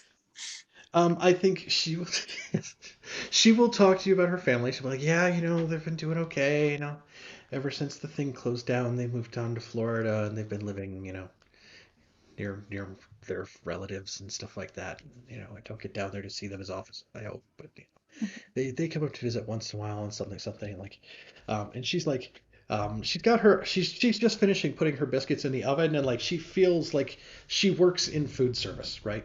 There's that part of her brain that's like, if you're not cooking the thing, you are cleaning the space, because the space is going to need to get used. So she's like scraping excess dough off her board and stuff like that. And she scrapes it onto the edge of a piece of parchment paper or something so she can scoop it up. And she goes and she dumps it into the trash can off the side. And that's when, wow, this is just a recurring theme for your character. I'm sorry. Oh, I don't want another. You notice in the trash can. Trash can clue? Yeah. Come on. That is where clues go to be found. Is the trash people are can. people keep trying to stash stuff in the cans that of papyrus, not papyrus, parchment. but that parchment paper. Yeah. There's just so much food waste here. Like if we could just save some of these things. Like my parents always taught me that you should save what you can to reuse it. And even here we could combine everything. Anyway. So there are a pile of receipts suggesting extravagant expenditures. These are probably not... Well, I don't want to attach too much specific story stuff to it because it's supposed to be kind of open-ended. But yes, there are a pile of receipts suggesting extravagant expenditures. Okay. I'll take those and put them with my hate cake, and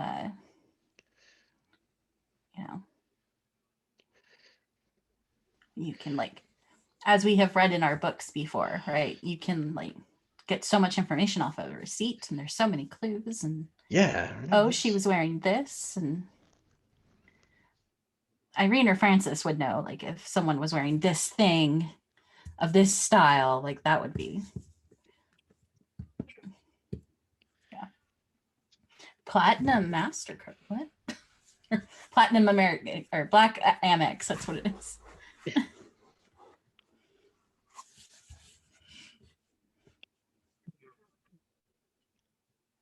Very interesting. Yes, I think... I'm not sure how long Opal has lived in Brindlewood Bay. She's lived here the longest. Yeah, the longest of everyone. But Melanie will mention that somehow the conversation ends up going to weird things that have happened in Brindlewood Bay, and she will say that it's weird. It reminds me of New Year's Eve back in 2011, where all these weird people who kept being it's gonna be the end of the world at midnight and they all had different reasons, just all showed up in town, because they believed like in 2012 the world was going to end. And like the town basically wound up like trying to make fun of it by embracing it and having a big end of the world party. And then the next day, most of the people who had shown up in town from like these weird like doomsday prophecy people left, but there are still people in town who showed up as part of that happening. Still waiting for the world to end. That's They well, showed up with promises of the end of the world coming soon, and they stuck around here with them. Yes. So Some- how would we word that? That's a clue. Oh, I can type the whole thing up. I'll wait and do it later. I wrote a short Yeah. paragraph. Yeah, it says New Year's Doomsday Eve cults. 2011, Brindlewood Bay was the convergent point for numerous doomsday prophets who believed the world would end in 2012. A massive end of the world party was held in and around town, and the next day most of the revelers went back to where they came from. A few, however, remained. ... Gotcha. They must have visited her bakery, to get those little like mini. Oh yeah, they had a cupcakes. big party thing, so they had to like Yeah. come to the bakery, and that was like Right. probably the biggest and busiest time that the bakery ever had for like a specific event, and that's what trying to get all these things done in these like weird short amount of time like it reminds her of, right? Like, Right. Yeah. mhm. Right. Yeah. Because they wanted, trays of brownies and mini cupcakes and a tiered cake. Because, if you're gonna, And they You're gonna all had to be celebrate. exactly the same size. They had to be executed perfectly. They Right, expected them yeah, to be decorated with exactly. spun sugar. Yeah, it's right. yeah, Because exactly. nothing says end of the world like spun sugar decorated brownie cakes. And also, if you're confident the world is gonna end, there's no diet. There's no diet. You're just Yeah. gonna like have a great time and be all jazzed on sugar all night. We think the reason half of them left town immediately afterwards was because they showed up, they ordered all this stuff, paid for it with a credit card, and took off. Because Yeah, there if it the world's is. gonna end, who's gonna Right. pay that bill? Mhm. But Credit card debt now is there's a bill. Yeah, yeah. right. You ever notice how end of the world cults have a lot of like credit card debt holders in there? Just Just a weird lot. how that works, huh? Yeah. It's like, it'd be great is if all of this just ended so I didn't have to pay that bill. I think it's the Parks and Rec one about the like doomsday cult where they always write a check and they're like, you can cash that tomorrow, and then they're like, and he's like, I cash it every year. It's just like, oh my god. And that cult Perfect. from Parks and Rec are the rationalists. Yes. Yes, the Yes. rational. It's that, and then when the Big Lebowski writes a check for like 60 something cents at Ralph's for some half and half are like my two favorite check related scenes in media. Because that shit just cracks me up. I'm like, really? You spent a whole check on like a 60 something cent half and half purchase. It's gonna Also, you turn can into tell like it's the 90s. two white Russians are gonna come out of that. Yeah.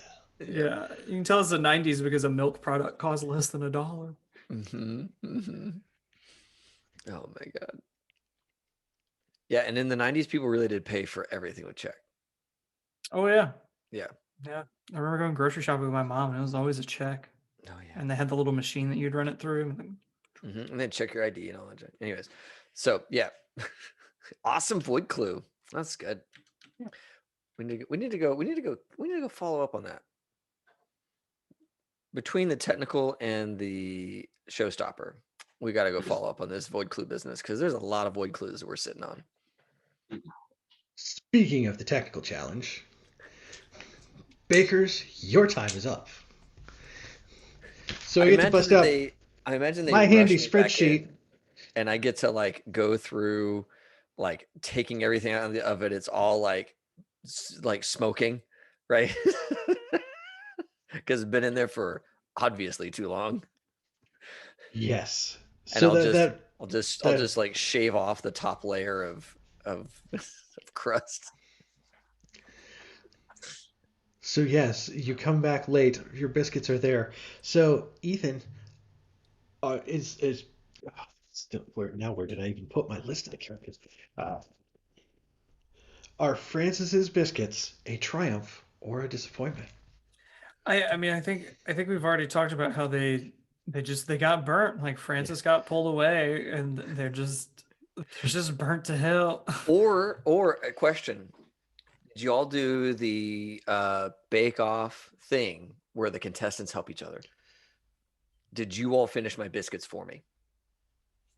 I think Mavis definitely pulled him out, but didn't notice until it was still too late. Okay, cool. Thank you. So like Mavis. they're on like the cooling rack, so they're like all plated up for you, but they're Yep. still burnt. Awesome. No, that's good. Thank you, Mavis. Yep. Opal try. noticed, but continued cleaning her. Yep. Opal is Oh, I see is a hard competitor, not really a part of the ethos of the show. Got it. We have passive aggressive Opal moves. Just cleaning this counter. Yep. Just And like the oven is like right in eye shot, and she's just sitting there like. It's the timer going off for like 10 minutes. Kind of deal. And everybody's she's hard of hearing. Like I don't know. Like, Opal's just your over gaze there turned with the down. hot fuzz gift floating the shotgun, just going shame. Shame. Irene ironically did not notice because Irene was too busy finished up her biscuits and then spent the rest of the time casing the two non-Maven competitors. Yes. Looking for weakness. We're looking for weakness. That's right. So what kind of biscuits were they, David? Were they cookies or were they like American style biscuits? They were British style biscuits. I think that she realized what was up, that it had to be the like flat shortbread style, but she again doesn't have talent. Like she knows the shape of things, but doesn't actually have any means to execute on anything. So Okay. yeah. Cool. Yeah, so then Irene, what kind of biscuits did you make? Are they? I think Irene probably would have made something distinctly British, something like a Garibaldi biscuit, which is just kind of like, the ingredients are all there. It's a British biscuit. It's traditional. It fits with the idea. Cooking time, about 10 to 15 minutes of prep, 10 to 12 minutes of baking, cheeky little 20 minutes of standing around, marking down where all the weak points are on the competitors, back of the knee, base of the cell. But also their baking weaknesses.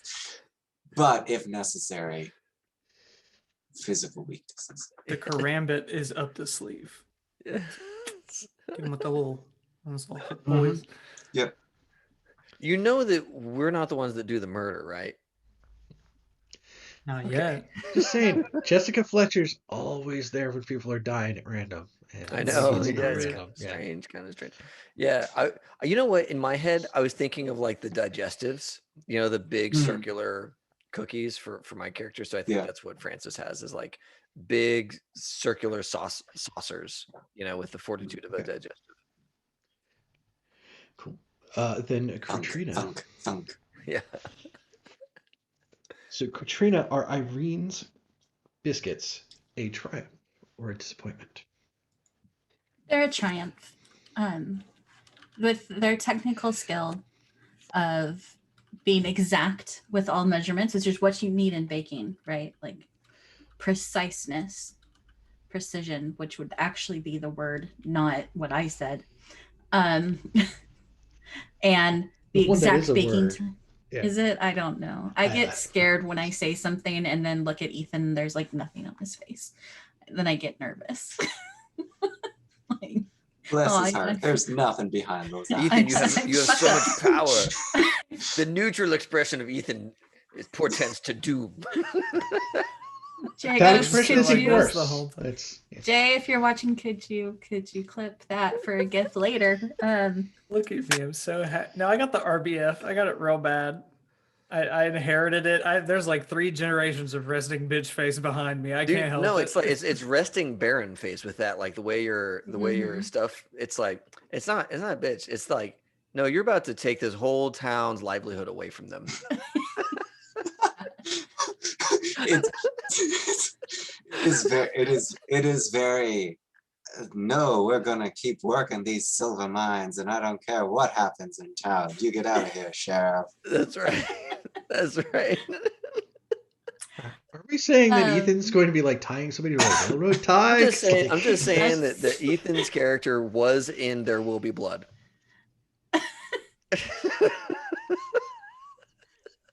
He Okay, might so not have been the main I have guy. resting robber baron face. There- Is that's a Yeah. whole different type of RBF? I feel like that's worse. I think I'd just rather be a bitch. Yep. You're a bit, not just a bitch, you're a capitalist bitch. Oh, it's worse. It's so much worse. At least give me like resting Stalin face, where I can at least be on. Oh, I don't on the know. red- That's worse. Is that worse? that's I worse. think probably Stalin is worse. I don't worse. know. That's no better. That's way It's, worse. it's definitely not I mean, better. who did more long-term damage, capitalism or Stalin? I think it's got to be I mean, direct harm to people. capitalism every day of the week. Maybe Stalin. Maybe. You know, this is a Yeah. conversation I thought would come up in red markets, not Brindlewood Bay, but you know, I'm here for it. We're just seeding it. This is all Look. bringing in themes to our red market game. Oh yeah, when it comes up in red markets, it's going to be so much worse. That's But what I was saying is that yes, they were a success. They were very precisely made. They're all identical, like more identical than anyone else could ever make anything, because that's what the craft demands. Mhm. And that's what Irene brings. excellent. Mavis, what kind of biscuits did you make? I have to. Mavis took painstaking care, rolling out a very thin dough, covering it in butter, and then, folding in that lamination, getting those layers, and then once she had about this thick of a dough with layers and layers with butter in between, she cut it into circles, and she made those flaky biscuits, those flaky layers, because it's got to be good. You can peel them. Just it's great. Those are my favorite biscuits personally. So Oh yeah. that's what Mavis made. She's like, well, it's This is too late to biscuits. fix it now. They're here, yeah. So David, are they a triumph or a disappointment? Mavis's? Yes. Yeah, I think that Mavis makes delicious biscuits because those are also my favorite biscuit. And it is really easy to tell if they're getting burned or not. So I think Mavis made a delicious biscuit. It wasn't the right biscuit that they had in mind, but it's a delicious biscuit. Slight, fluffy, just still soft in the middle. And they're still wondering where you got the butter from, right? Like that's like part of the deal. It's like there was no butter in the thing, and yet somehow you found butter. Look, my station had butter. I don't know where everybody else lost theirs. I don't know. Specifically lost ours, like it just disappeared. Yeah, Kyle is referencing probably the best episode of Cutthroat Kitchen ever made. Oh yeah, that was a good one. I thought they said brisket and gravy. That's right. That's right. That was another slip of the It tongue was earlier. so good. I think they man. passed that guy through. I think he didn't get cut then. Yeah, Yeah, Because she they were just like, said dude, he didn't get sent home. Yeah. Yeah, yeah, that was so good. So good of them to be like, man, you executed on the thing you thought we wanted, and good on you. Yeah, and I think that is like Jane, like her conversation when she's there, like being the only judge to judge here. Like, well, we asked you for 8 that were going to be perfectly matching, and these match very well, and they're they're very light and fluffy, but this isn't like a proper biscuit that what we were looking for. So she has I that didn't very overbake them. posh British way of saying, like, not saying you done screwed up, but like it comes across as like I feel like nothing. It's like, you said not to overbake them, and you'll find that they're quite soft and delicious in the middle. Well, you see, but also like this is the one where it's like it's blank. Put it behind your picture because we don't know who Right. did it. Yeah, none of us get to talk to them. So you don't get to argue back about it. We get Yeah. to sit on the stools, holding each other's hands. Well, once they point at him, then you Yeah. get to defend yourself. But they've already Oh, been that's true. That's they've true. already been judged at that point. Yeah. The die has been cast. The apple's fallen. Yes. So then, Opal, what kind of biscuits did you make? I made shortbread cookies, and she refers to them as shortbread cookies. Is it like Lorna Doone or whatever? The like little brand you see at like Barnes and Noble, like little shortbread cookies. Are they the I ones always that think come of. in a tin and you're never sure if it's a tin full of cookies or knit? Or Those like, are the sewing like supplies? Danish ones. Sewing Those are the Danish supplies. ones. Yeah, that's sorry. Mhm, I think it's like Lorna Doone. Yeah, Lorna you're Doone right, Ethan. cookies. mhm. But they have a good crisp to them. Mhm. Anyway, They yeah, have a nice they're- snap. yeah. Well, actually, that's the question for Andy. and it's not mine.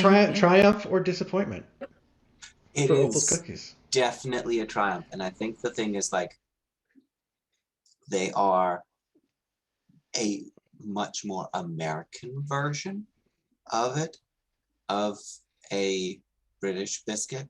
You know, it's a shortbread cookie. It's, you know, it's still, despite its kind of thick, kind of crumbliness, it does have a snap to it, like, which is a surprise. So like, Yes. Jane It will has a definitely good give it. snap. It has a good snap. Like You breaks wouldn't it think against the it plate. being You a can hear thick, it with noise.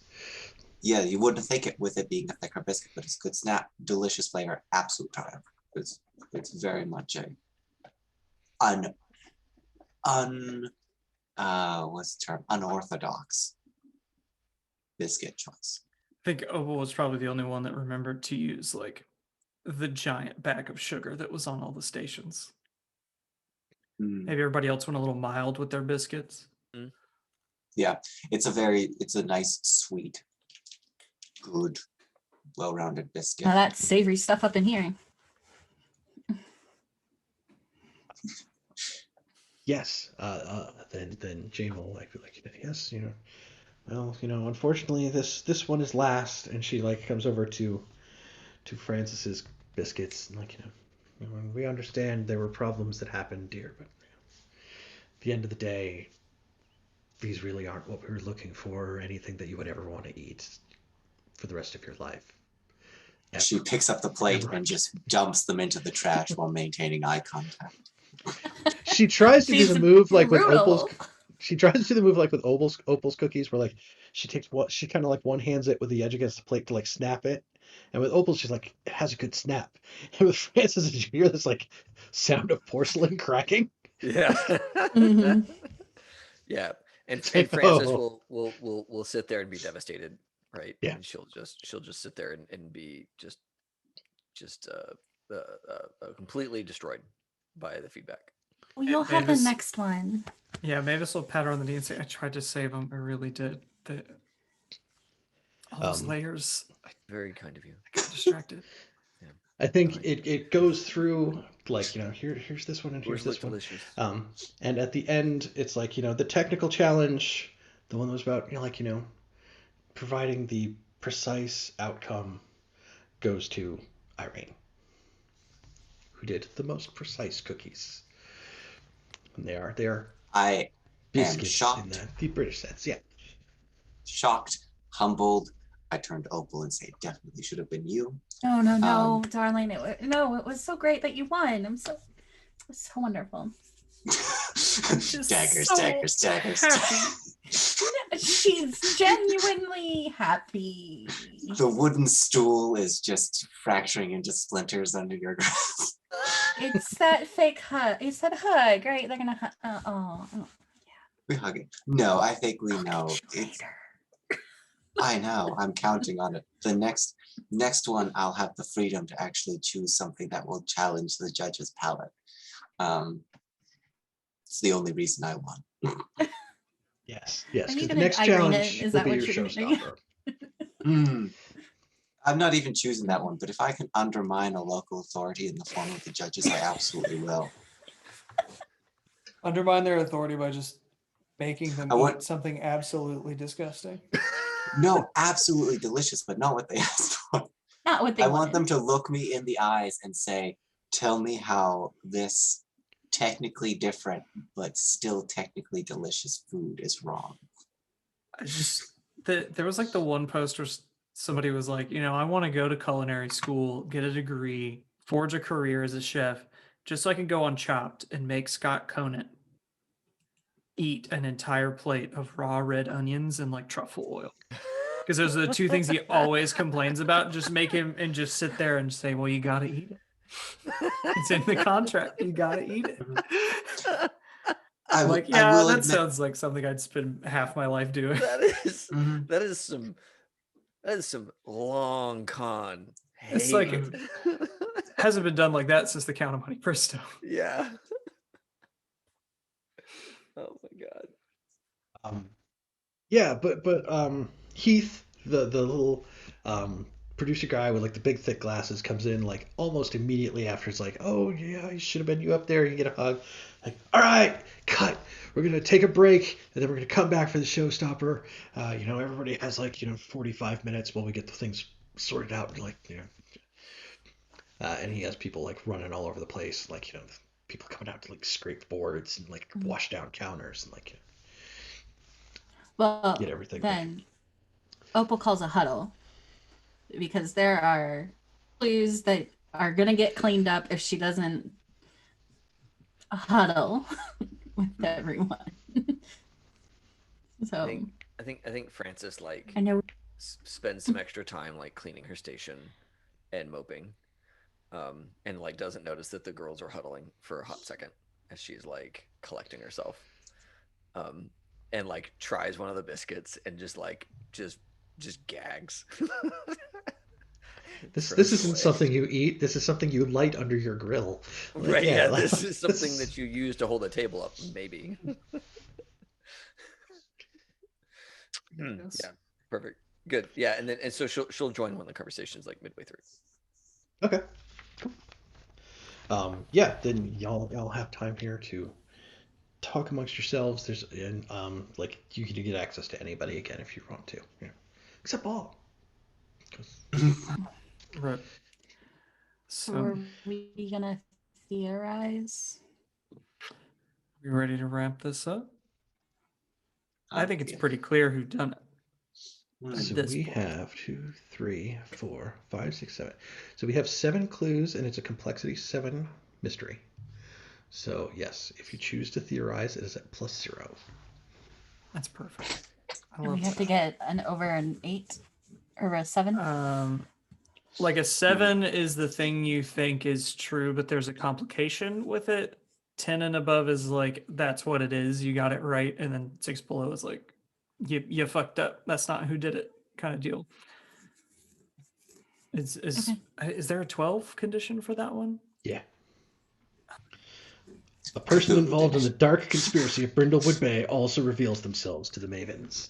Oh wow. Which we rolled last. Oh yeah. I rolled last time.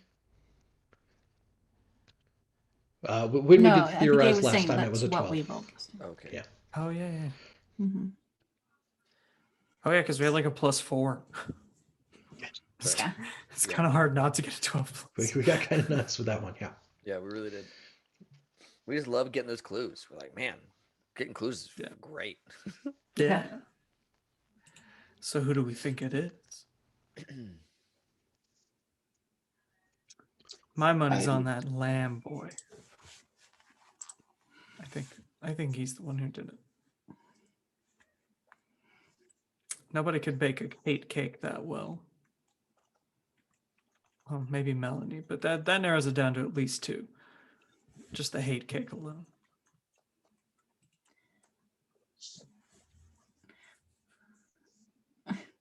I kind of think that whoever baked that cake threw it in the trash after they realized that he was dead. Like it's the I think somebody baked him a hate cake and then he died. And it's like, well, this is a bad idea. I should throw this out. I think there's a convincing argument that we have uncovered multiple murder plots, but only one person actually did it, because I was missing a knife from my roll, but Mr. Riviere was not stabbed, so that didn't go through, did it? I think he asphyxiated on some flour. We know that he was trying to Or strangled. renegotiate his contract. Right. But you don't kill your star in the middle of an episode that you're recording. Let's see. We've got use of poison. We've got a broken award. Someone got snuffed for a trip to Buckingham Palace. A missing knife. An tense off-camera relationship. And extravagant expenditures. Doesn't the cameraman have kind of a cozy relationship with his wife? Yes. I was thinking that Yes. as well. That's what it's. Mm-hmm. I'm not sure I suspect either of them necessarily, though, because the situation seems to be very much related. I do think they are connected, though. Not entirely. I would not say that, I wouldn't go so far as to say world-wise, but I certainly do know a few things, and some particularly affluent men do enjoy when their wives have their side pieces. If you know what I Has mean. he had a side piece? Might have been a mutual thing. Part of a prenup. I'd be interested to see how many bedrooms Mr. Lamb's Brindlewood Bay apartment has. And how discreet the doorman. How discreet is the doorman? Yes. Who The do we wanna doorman say is it very is? discreet. I think It's Brindlewood Bay. There's I no think doorman. that- That's right. I don't think that Melanie killed him, but I do think Melanie made No. the sheet cake. Uh-oh. I agree. Okay. So that's pretty innocuous. Right. Hmm. Okay, so we're gonna mark the sheet cake off as a red herring. It's good. I think the knife also something that just didn't come to pass. Mhm. Right? And that was available to the knife was available to all of us. Yeah, to anyone who had been in the tent. Okay. Yeah. It was taken from my kit, particularly. So Who stands next to you? Is it Scott? Melanie. Melanie. I'll say Melanie. Okay. okay. So she had some intentions. I don't suppose it's possible that Mr. Boosh took the knife and was fooling around with it with one of his little between scene japes. Could have been. I mean, haven't seen it. Maybe he swallowed it. Some of his wacky vaudeville humor. There once was a goth man who swallowed a knife. Who would You've have seen Such such a thing in access your to life. poison? I think Hmm. I think Heath Hendricks did it. I think Heath's intense style meant that he was not going to get that invite to the Buckingham Palace. Right. And I think that between Riviera asking for more money and say the extravagant expenses of Miss Mellon, the show is out of money. But it does have an insurance policy on all of its star talent, surely. As any discerning agency would have wrongful death policies on their people. And as a producer, he would have access to, he's very micromanaging, so it would be likely that he would have access to the catering. Also, I just don't like his look, if I'm quite honest. Nope, he seems like a nasty man. It's very greasy. I'm sure. He brought- keeps asking me if I'm familiar with the term nemesis. I think he I think he must have brought Scott here as a patsy, Mm. Oh, absolutely. Shake especially things up a given the bit. vaguely sexual nature of the position Mr. Riviera died in. As a producer, he'd have been privy to all the dalliances. Hmm. And his violent criminal Opal background. just blushes like every time dalliances of any kind come up with anyone. She just blushes. She can't help that. I'm sure that Someone the slaps her hand away from pearl clutching. yes. Mhm. If you clutch those pearls anymore, you're going to break the whole string. Sorry. Do we roll on that? I'm pretty. I'm willing to Or, go with dude, it. You're saying the have we producer? come to a consensus that I think we so. think the Yeah. producer killed Paul for the insurance think so. money? Because of Yep. Mhm. Okay. All right, who wants to roll it? It's just 2d6, Mhm. right? Plus nothing. Plus nothing. I'll do it.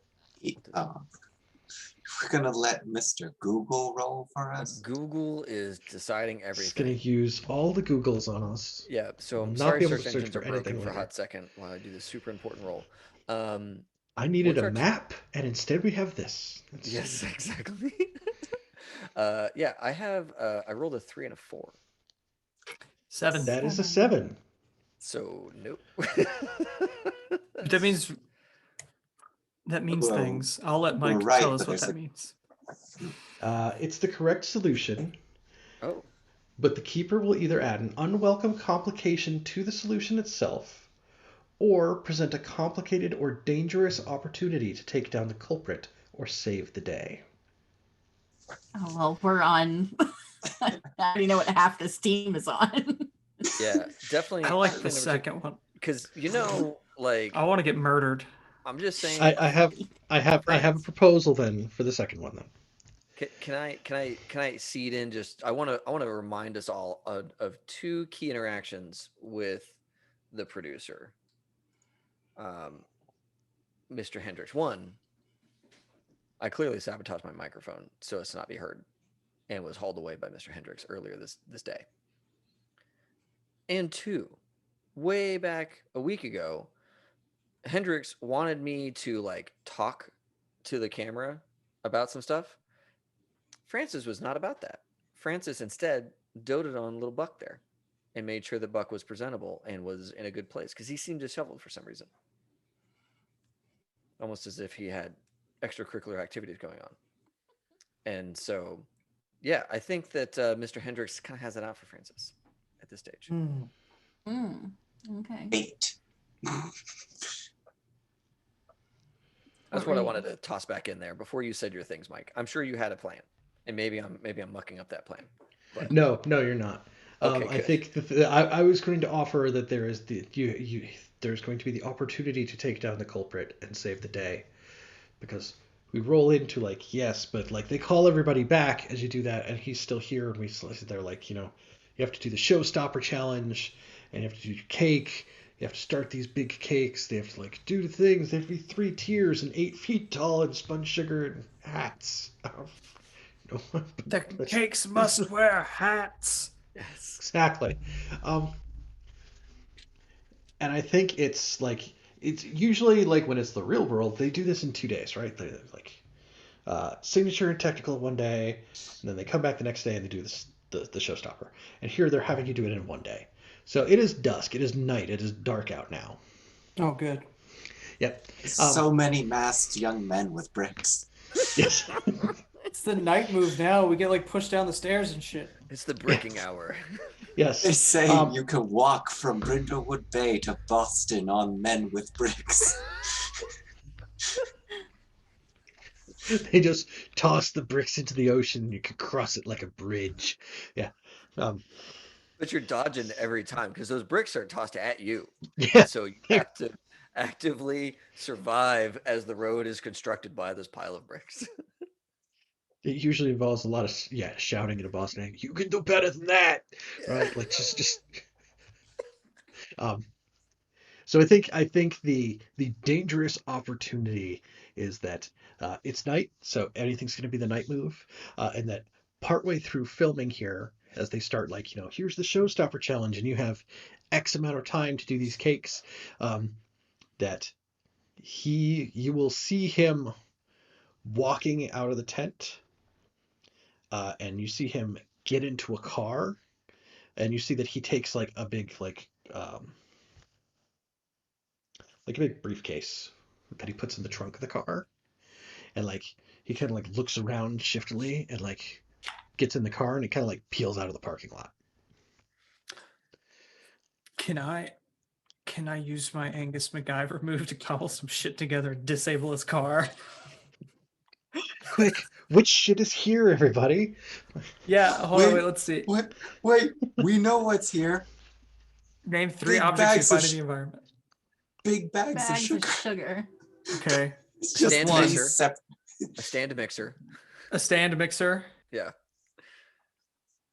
Okay, I need one more item to cobble Really together. pliable spoons. Really pliable spoons. Okay, so I got spoons, a stand mixer, and a bunch of sugar. I think I know the answer. I think Mavis, Oh, Chad is tossing in some flour. some flour. Yeah, Okay. we'll give Chat their day too. Okay. Yes, thank you, Jen. All right. I think you also have access to aluminum foil. Clearly, Aluminum foil. that's, Perfect. That's just gonna be Duct tape. Duct tape. No, I think no. I think There's Mavis 3 guns.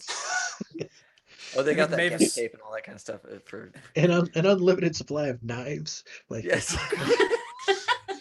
He goes to get his Except car. one. He's stabbed to death by Mavis. except one specific one, and I think there is a moment where you do notice that Melanie Blair has like her finger is bandaged. Mm. Gotcha. Yeah, I think Mavis is gonna run over and like pulling out like a little toolkit that she uses with like the furniture stuff. She starts like breaking down appliances and stuff, like breaks down the stand mixer, and like turns it into like some kind of like vaguely gun-shaped apparatus and uses it to spin sugar mixed with flour, wrapped in aluminum foil. To gunk up the tires because spun sugar's a nightmare no matter how you make it. I think Sue is definitely over there while you're doing that, like trying to do her job. Like, so you're working on something a little unconventional over here. Like, what's going on with?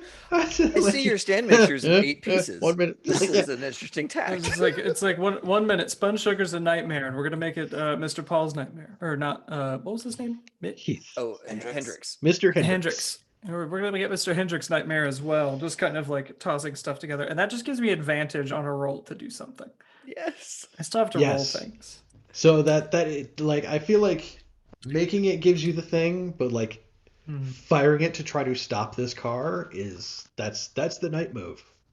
Yeah, I think it's almost like the flour and the sugar and like the specific speed of the mixer that this has been like keyed up to turns it into basically like spider silk. Yes. It has the tensile strength of spider silk, and it has an aluminum foil hook on the end. You just get to like and you're like like- anchored on the tent. just fire it at him, like just. And we know the tent is Da-da-da-da-da. sturdy because they have those big broad-shouldered men with their sledgehammers that built this tent. That's with right. their- with their- What do I roll with here? I think this So, is yeah. definitely a Is persuasion. composure or reason? Or right? I don't necessarily Vitality? feel I don't feel like reason is the right one for like using it, right. Makes right? sense. Like you already made it, and reason could have played into that, but like Maybe vitality or composure. I mean, I steady think hand, Steady hand. either one of those two is like what's gonna. Because Okay. the vitality is like you got to get this thing built fast. The guy is peeling out Right. now. Yeah. Yeah, and I think this is around like he is starting to peel out and drive through the parking lot, and this is you getting out there and like Yeah. right, like Okay. getting it. So would you say? I think it either down of with those it. two. Yeah. I think Mavis will run with the youthful vigor of a woman half her age. Yes. to fire this machine. Yes. I rolled a 7 with advantage, and then my vitality is 0. So Okay. So I should have had other questions before having you actually do that. When you do something risky or face something you fear, name what you're afraid will happen if you fail or lose your nerve. I think it's that she'll get pulled down and dragged a little bit before the car actually stops. Okay. So the next sentence then is, the keeper will tell you how it is worse than you fear. Great. So you're afraid you're going to get dragged under the car, and it's break my probably you're going to get mowed down by the car if it's not Okay. like the thing. Gotcha. So then, what was it again? It was like the mixed 7. 7, yeah. Oh no. On a 7 to 9, you do it or hold steady, but there is a complication or cost. The keeper describes what it looks like. Do it. Murder me, please. Do it. All right.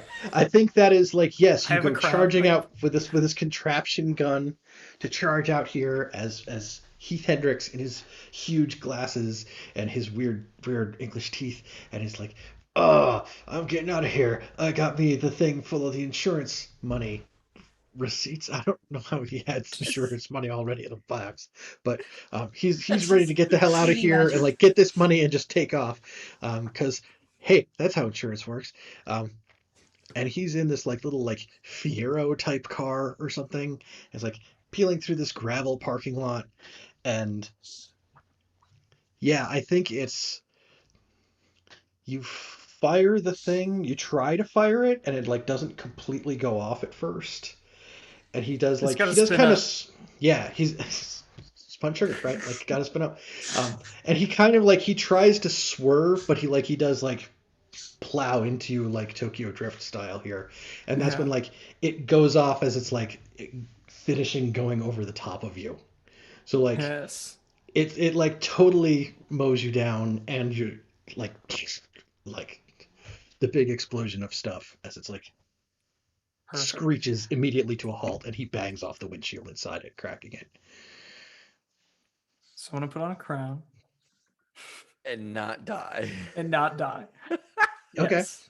Fabulous. Which crown are you putting on? Crown of. I love.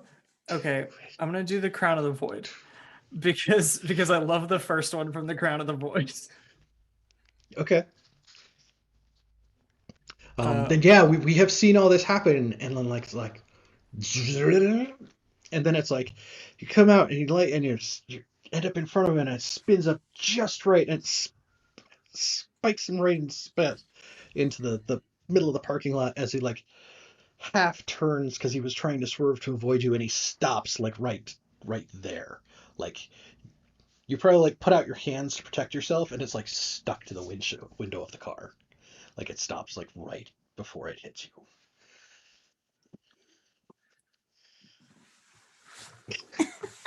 Yeah, we're all running out there. We're all Both running. Yeah. Mavis. No, Mavis. Got this stopped him. thing like brandished like a weapon. Yeah. And I'm like, It's a huge spun sugar rifle. Like, you know. Yes. yes. Buck's just standing there holding the unwinding extension cord that like Irene, Francis, and Opal would have run past and can't put it in his hands as Mavis was running out the door with it, so it just Just like spools spool it behind out, her. spool it out, yeah.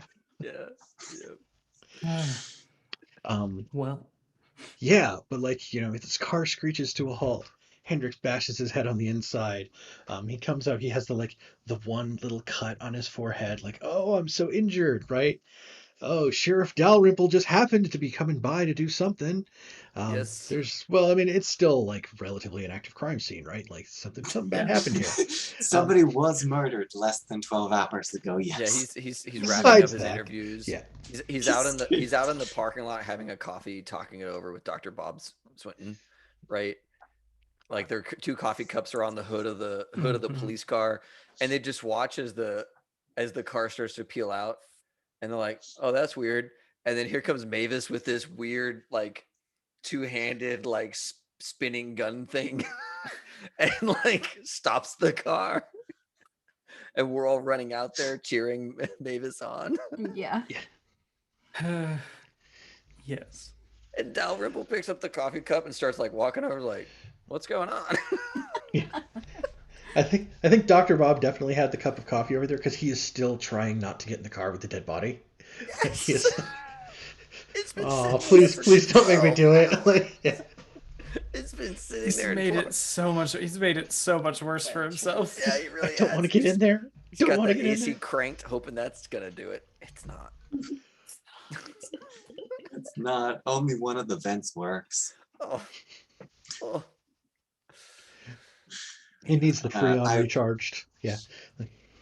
Irene will walk up to Mavis and give her a little pat on the shoulder and say, "Nice shot." Yeah, I didn't expect that to work. I I did. don't know what that says about me. God, imagine what would have happened if it hadn't. We'll never know. Yeah. Never know. Thank Never goodness happened. we'll never have to find out. Yeah. Right? Yeah, Like, we'll never know. And I think that Francis will open the door and what's this guy's name again? Heath Hendricks. Heath Hendricks. Heath Hendricks will like fall out of the car, passed out right onto the floor, and Mhm. Francis will say, "Sheriff Dalrymple, Hendricks here has spun his last web," and we'll begin to explain why he killed Riviera for the insurance money because the show is strapped for cash, and Because of all these expenditures. because of all the expenditures. Yes. Pointed look over at Sue, and then and then explain that there were a number of social faux pas where he was not mentioned on the award. He was not invited to the palace.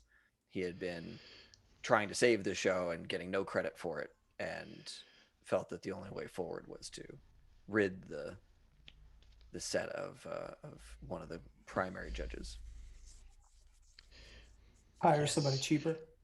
Yes. I want to say you go through like the whole step of that, and then at the end of it, like it's like, and now he's spun his last web, and then it's like, da da da da. It's like produced by, right? Yeah. Like, that's the freeze frame at the end of the episode.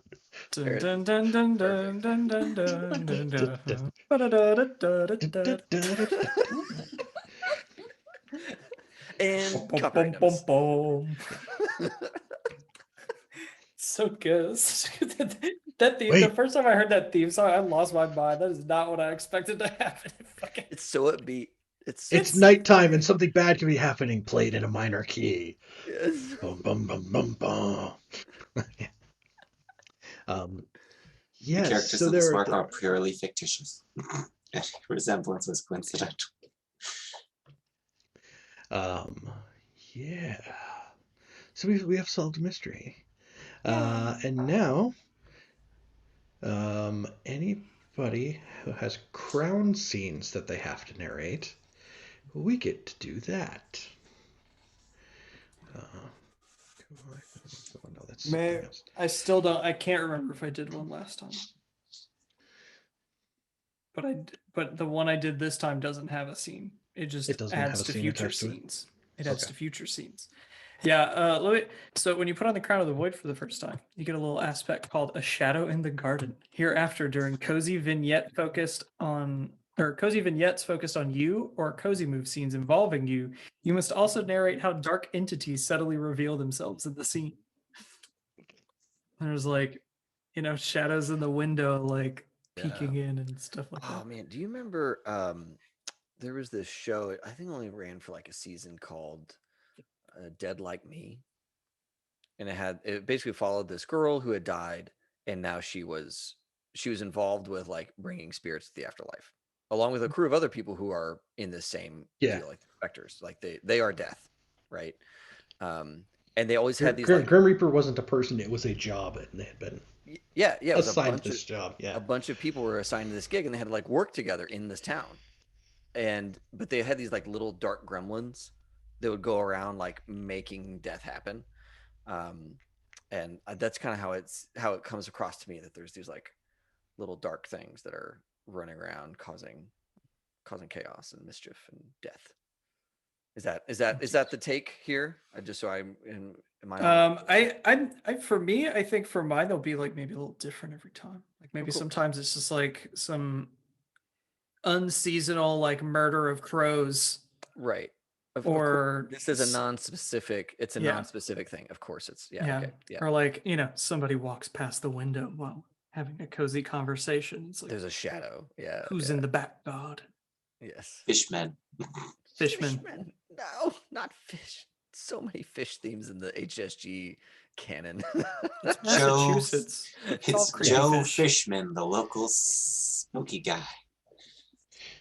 He spends a lot of time hanging out with Etienne Beauregard over at the fish market. Submerged in water, just kind of looking at. Yes. He has these huge bulbous eyes. Just anyway. I know we had at least one other crown go on. I definitely right? had the crown. Okay. Was it one that had?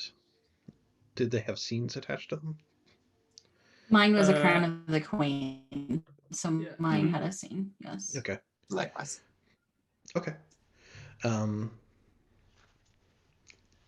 Based on what it says that you need to narrate, does anybody have a specific idea that they want to go first with?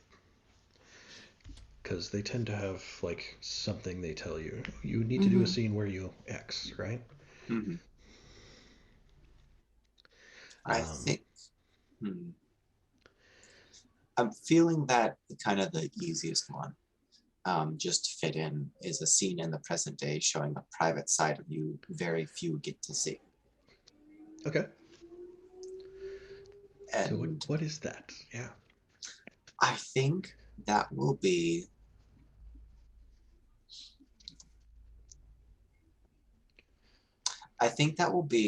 It's sort of. It's going to be. It's going to be. We're going to see the scene sort of zooms in after the fact, in the coffee shop where Irene always hangs out. It's the very young, hip, happening coffee shop. It's full of teens and college workers. They all have dyed hair and piercings and tattoos, and it's the fun, hip, happening scene. Yes. In Brindlewood Bay. It's like the go-to scene for kids on the move. And we will see, it will ostensibly be, oh, it's just Irene doing her little, taking notes down. Kind of just, spying on the neighborhood, keeping track of everything. But we're going to see, instead of taking her usual notes, she's gone into painstaking detail to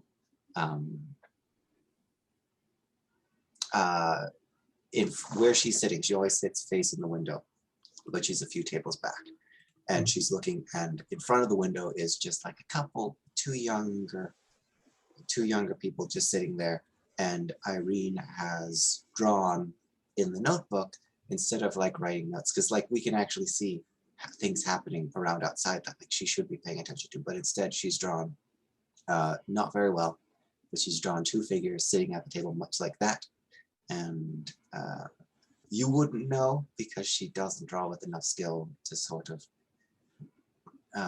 make it overly recognizable, but one of them is her and the other one is her late partner, kind of sitting there in the same positions with the same things going on. But it's just, and there's the very somber music in the background, and like she's missing a lot of things, like the person that she's sort of sitting and just listening to them talk while they're sweeping and cleaning up is telling her like all kinds of interesting things going on, all kinds of rumors, but she's not paying attention, and she's just focusing kind of on drawing that scene and thinking of happier times. So that's gonna be that.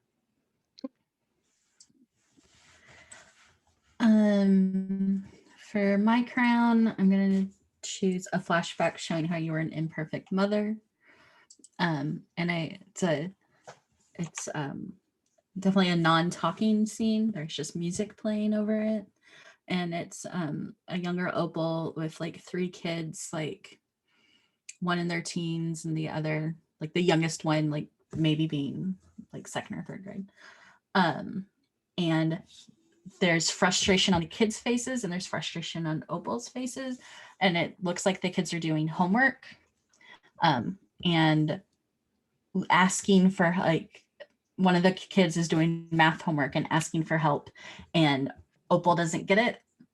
Like, she's unable to answer the problem or help, really, and it's frustrating her and it's frustrating the kids, and it's kind of in one of those moments where maybe the oldest kid is like, yeah, mom doesn't like actually have, it's not all going on up there for like knowing all the answers, and as kids you kind of expect your parents to know everything.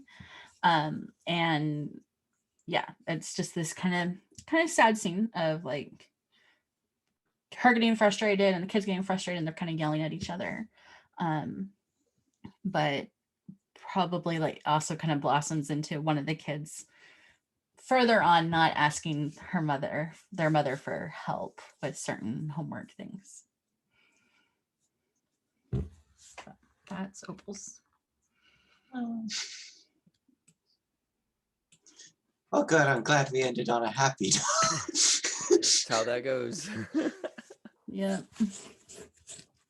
These wholesome We get mavens XP with their now. tragic Yes. backstories. Yay! Okay, Yeah. never mind. I'm happy again. Yes, Cookies. everybody gets cookies. Yes, we all get 1 XP because we did complete our mystery. We found Paul Riviera's killer, the producer who wanted the insurance money. And then everybody should have 2 more that were picked out from the 4. Yes.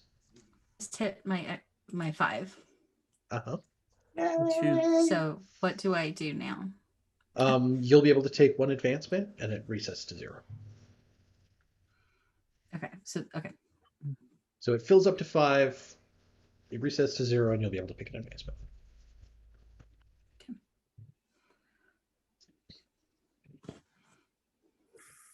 So yeah, what did everybody have for their triggers? I know there was acting like a woman half your age, I right? had share memory of a late family member and behave like a woman half your age, and I think I hit both of those because I had that story about back in upstate New York in the old days. Me and Vern did this thing, and then I dashed out there like a woman. Yeah. You were running around, you were firing off weird contraption guns, like it was great. That's right. Yeah. Cool. Got to figure out an advancement. I think sorry, did I last game I think I shared a memory of a late family member, and because that tends to be what I do. And then shared my wisdom with a young person. I think I also did those both last game. I remember you because I always like want to see where people fit them in. So yeah, I seem to remember you hitting kind of both of yours like in quick succession, one after the other. Okay. Thank you. I that's what I thought, but I wasn't feeling well. So. I don't know if it counts, but Frances undermined the authority of the producer a couple of times. I don't know if that's a local authority here or not, but she was definitely doing very local, whatever she wanted in that setup. And then she also doted on the camera guy last session. Yeah, good old Buck. That's right. Mine were dote on someone and share your wisdom with the young person. So I kind of ended up accidentally doing them both at the same time with Buck, where on the one hand, I wanted to care for him, make sure he was doing well, and on the other hand, I also wanted to tell him how to shoot straight with the camera. Buck really got nothing else. He really got a lot of attention from us. Hey, for being when you're played by Raniel Dadcliffe, you definitely do get a lot of stuff. That's right. guest actor. I like that we had originally planned that that one person in each mystery was going to be a famous person, and then for this one we did decide that everybody except for I think it was stock photo Scott ended up being an actual actor from something. Buck being the biggest actor in the bunch, mind you. Right. Yeah. But like all the other NPC photos in Legend Keeper are other actors from other things as well. So. Yep. Yeah. Daniel Radcliffe. Yes. Chosen Otherwise. advancement. Uh-oh. I've picked a new Maven move. Ooh. What gonna Maven go move are with- you picking? Because I'm looking at one. I'm gonna go with Gordon Shumway. You have a feline friend with whom you share a very strong bond. This extraordinary kitty can do tricks and follow simple commands. Name your precocious puss and add them to your cozy little place. When you use the cat to get an advantage on a roll, leave it unmarked. It's Mr. Scritches, isn't it? Like it's not the Mr. cat at all. Scritches. It was the raccoon. Yeah, it's absolutely. Raccoon. It actually is. Yes, Oh I'm my gonna make that canon. Yes. Mr. Scritches is going on my Yes. sheet. He knows tricks, and he's got those opposable digits, and he can open things. That's right. And my real life precocious puss has just barged into the room. Good for him. I was gonna say that could go either way. No, it's the cat. It's the cat. I promise. We're not gonna go there. Okay. Well, see, and here's the proof. Here he is. Hey. Max. He was knocking on the door very politely and yelling at me not so politely, so he gets to be on the show. Yeah. VP, most valuable puss. Yes. I think I'm also gonna take a Maven move, which is Rick and AJ. Okay. You have a sibling who is your polar opposite in terms of fashion sense and personality. Describe them to the keeper and name them. I will give you that information later. You can always request a scene with your sibling. You can also call on them for help, in which case you have an advantage on any die rolls for actions they assist you with. However, that help always comes at a cost. Your soul. Yeah, definitely has a Family commitments. That's a sibling that's going to get along with Francis so well. Oh, so good. So good. Oh gosh. Cool.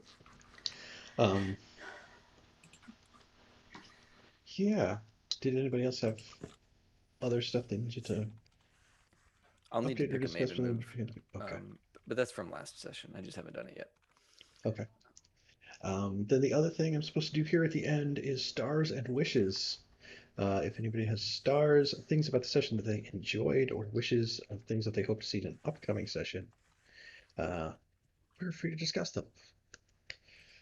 I was very happy that my spun sugar device counted as a plausible explanation for how the things I was given helped me with an action. I'm very generous that I could make a spun sugar gun. That's how it works in the world of the Marvelous Mavens. Yeah, I mean, I feel like MacGyver's done more ridiculous shit in the Totally. show. Oh, for Oh sure. yeah, Mhm. yeah. Yeah. And it fits that this one was had a baking theme to it. Like that's what I'm most happy with. That the contraption you came together with produced a baking solve to the problem. Yes, that, and I got to die, which I've been looking Yes. forward to the danger. Yes. And I got hit by a car this session, so it's Yeah. pretty perfect. No, you didn't. You got to rewind and not get hit by the car, Almost. That's right. right? So In an definitely a alternate wish. reality. Yeah. In an Yeah. alternate reality, you got to die. So is that a wish for Nick? Once in another session, she gets hit by a car. Is that what you're saying? That's I want the alternate reality to come back where it's like Irene, but she has a scar and a beard.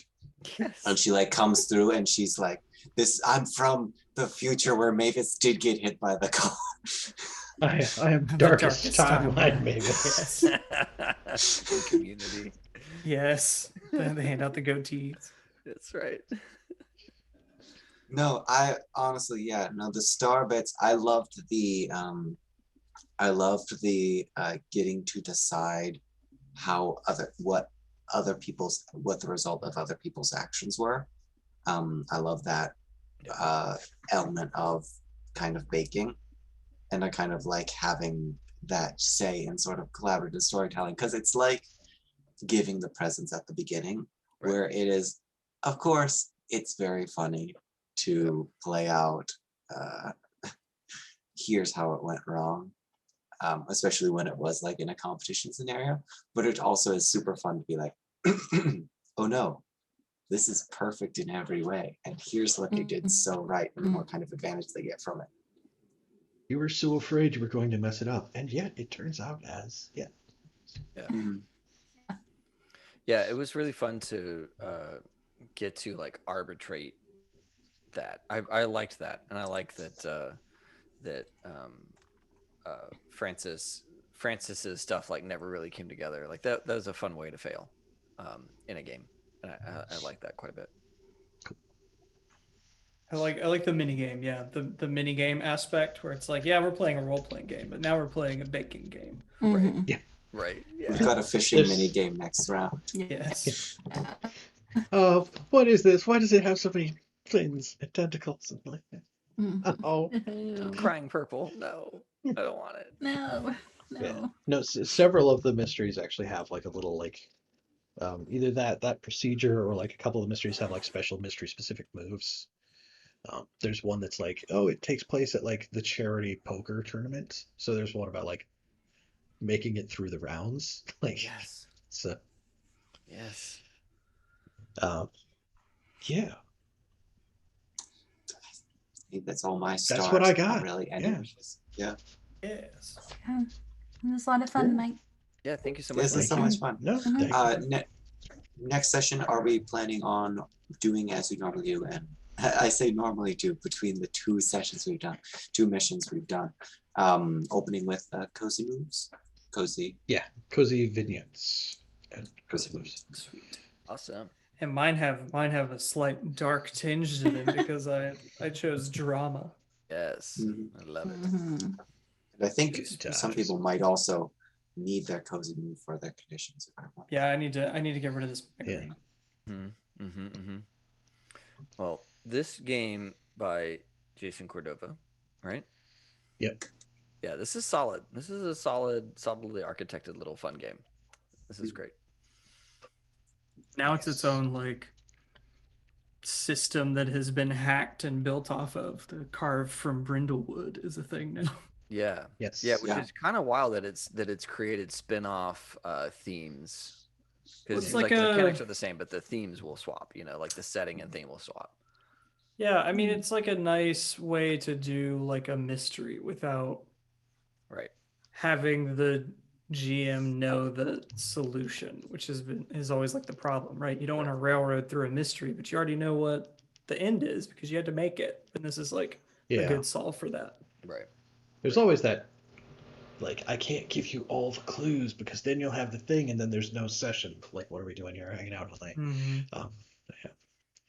There's actually another Brindlewood Bay hack that was in the Gauntlets like PDF scene that they do. What was it called? Bed, Breakfast, and Beyond.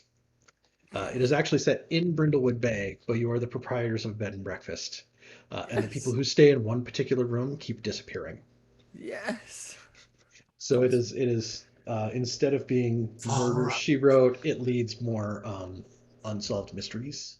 Yeah. Like there's something weird and creepy happening. What is it? Like, Yeah, there was also in the Zine Quest, there was Beakwood Bay, which is DuckTales. Yes. And then I think the Paranormal Incorporated one is also like a GM-less version of there was something in there, yeah. Yeah, because there was I think Jason Cordova is going to write a mystery for That's the cool. paranormal one because the person who made the paranormal game wrote a mystery for Brindlewood Bay or something like that. Oh, that's fun. Okay. That's really Yeah. cool. Spin-off spin-off campaign where we guest star as the Mavens and scenes. Maybe, That- maybe we that all maybe we version- all go to the inn and then we all disappear. That one is very specifically built for a GM and 2 players Oh wow. because they are the owners of the bed and breakfast. Oh yeah, fair enough. Yeah. It And whenever could you go be to a a bed and breakfast, it's always a couple. It's always a couple. Yeah. They've been there Could forever be a- and all that stuff. Yeah. Could be a quadruple. Just saying. Hey, you know what? There are all kinds of configurations out there. And it's all fair game. All right, folks, I think we are gonna wrap this, right? This feels like kind of the end of our Yeah, evening. I think we're kind of good here. We're still Okay. kind of like making the bed without being too unreasonable an hour and everything. So. Yeah. So what I want to do is I want to go. I'm just gonna check and see who else is doing some like RPG streams right now. Cypher Unlimited is talking character tiers. Yeah. Actual play is playing Saving throw Apocalypse show. Keys. I was What looking did I? Why did I see something about Apocalypse Keys recently? Did that like just launch or something? I honestly don't remember It what came it actually across specifically across is, my but- feed like today or yesterday. Oh, it says here High Shelf Gaming is on. You can rate that. Oh yeah, let's read those guys. They're chill dudes. Let's do. Oh yeah, Saving Throw Show seems to be doing an RPG too. Here I want to go hit up The Witcher. I've got a Witcher program going on right now over at Praxagora Thesmophora. That's interesting. These people definitely have theater experience. You can just tell. So this might be entertaining. Let me copy this whole showboat in the raid button here. Oh yeah, they're like, well, at least a couple of them are dressed up. And Well, yeah. that's the expectation now. Yeah, they're playing some Witcher action. Oh. Yeah, this will be good. Find myself a nice hammered metal breastplate for Aegon on Saturday. Yes. Of course. Like I bought the T-shirt. I don't know what more you want. Yeah. So folks, we're gonna raid these lovely people. They're playing some Witcher tonight, and they look like they're gonna be a lot of fun. So Praxagora Thesmophoria. Say that 18 times fast. And we're you gonna have go. to flick the wand when you do it. It's the problem. Yes. Swish and you flick. So yeah, we're gonna give them a little raid. Let's toss some emojis in chat and give them some love. And we'll see y'all next week. As always, have fun and play well. Your rolls be crits. Defeated by the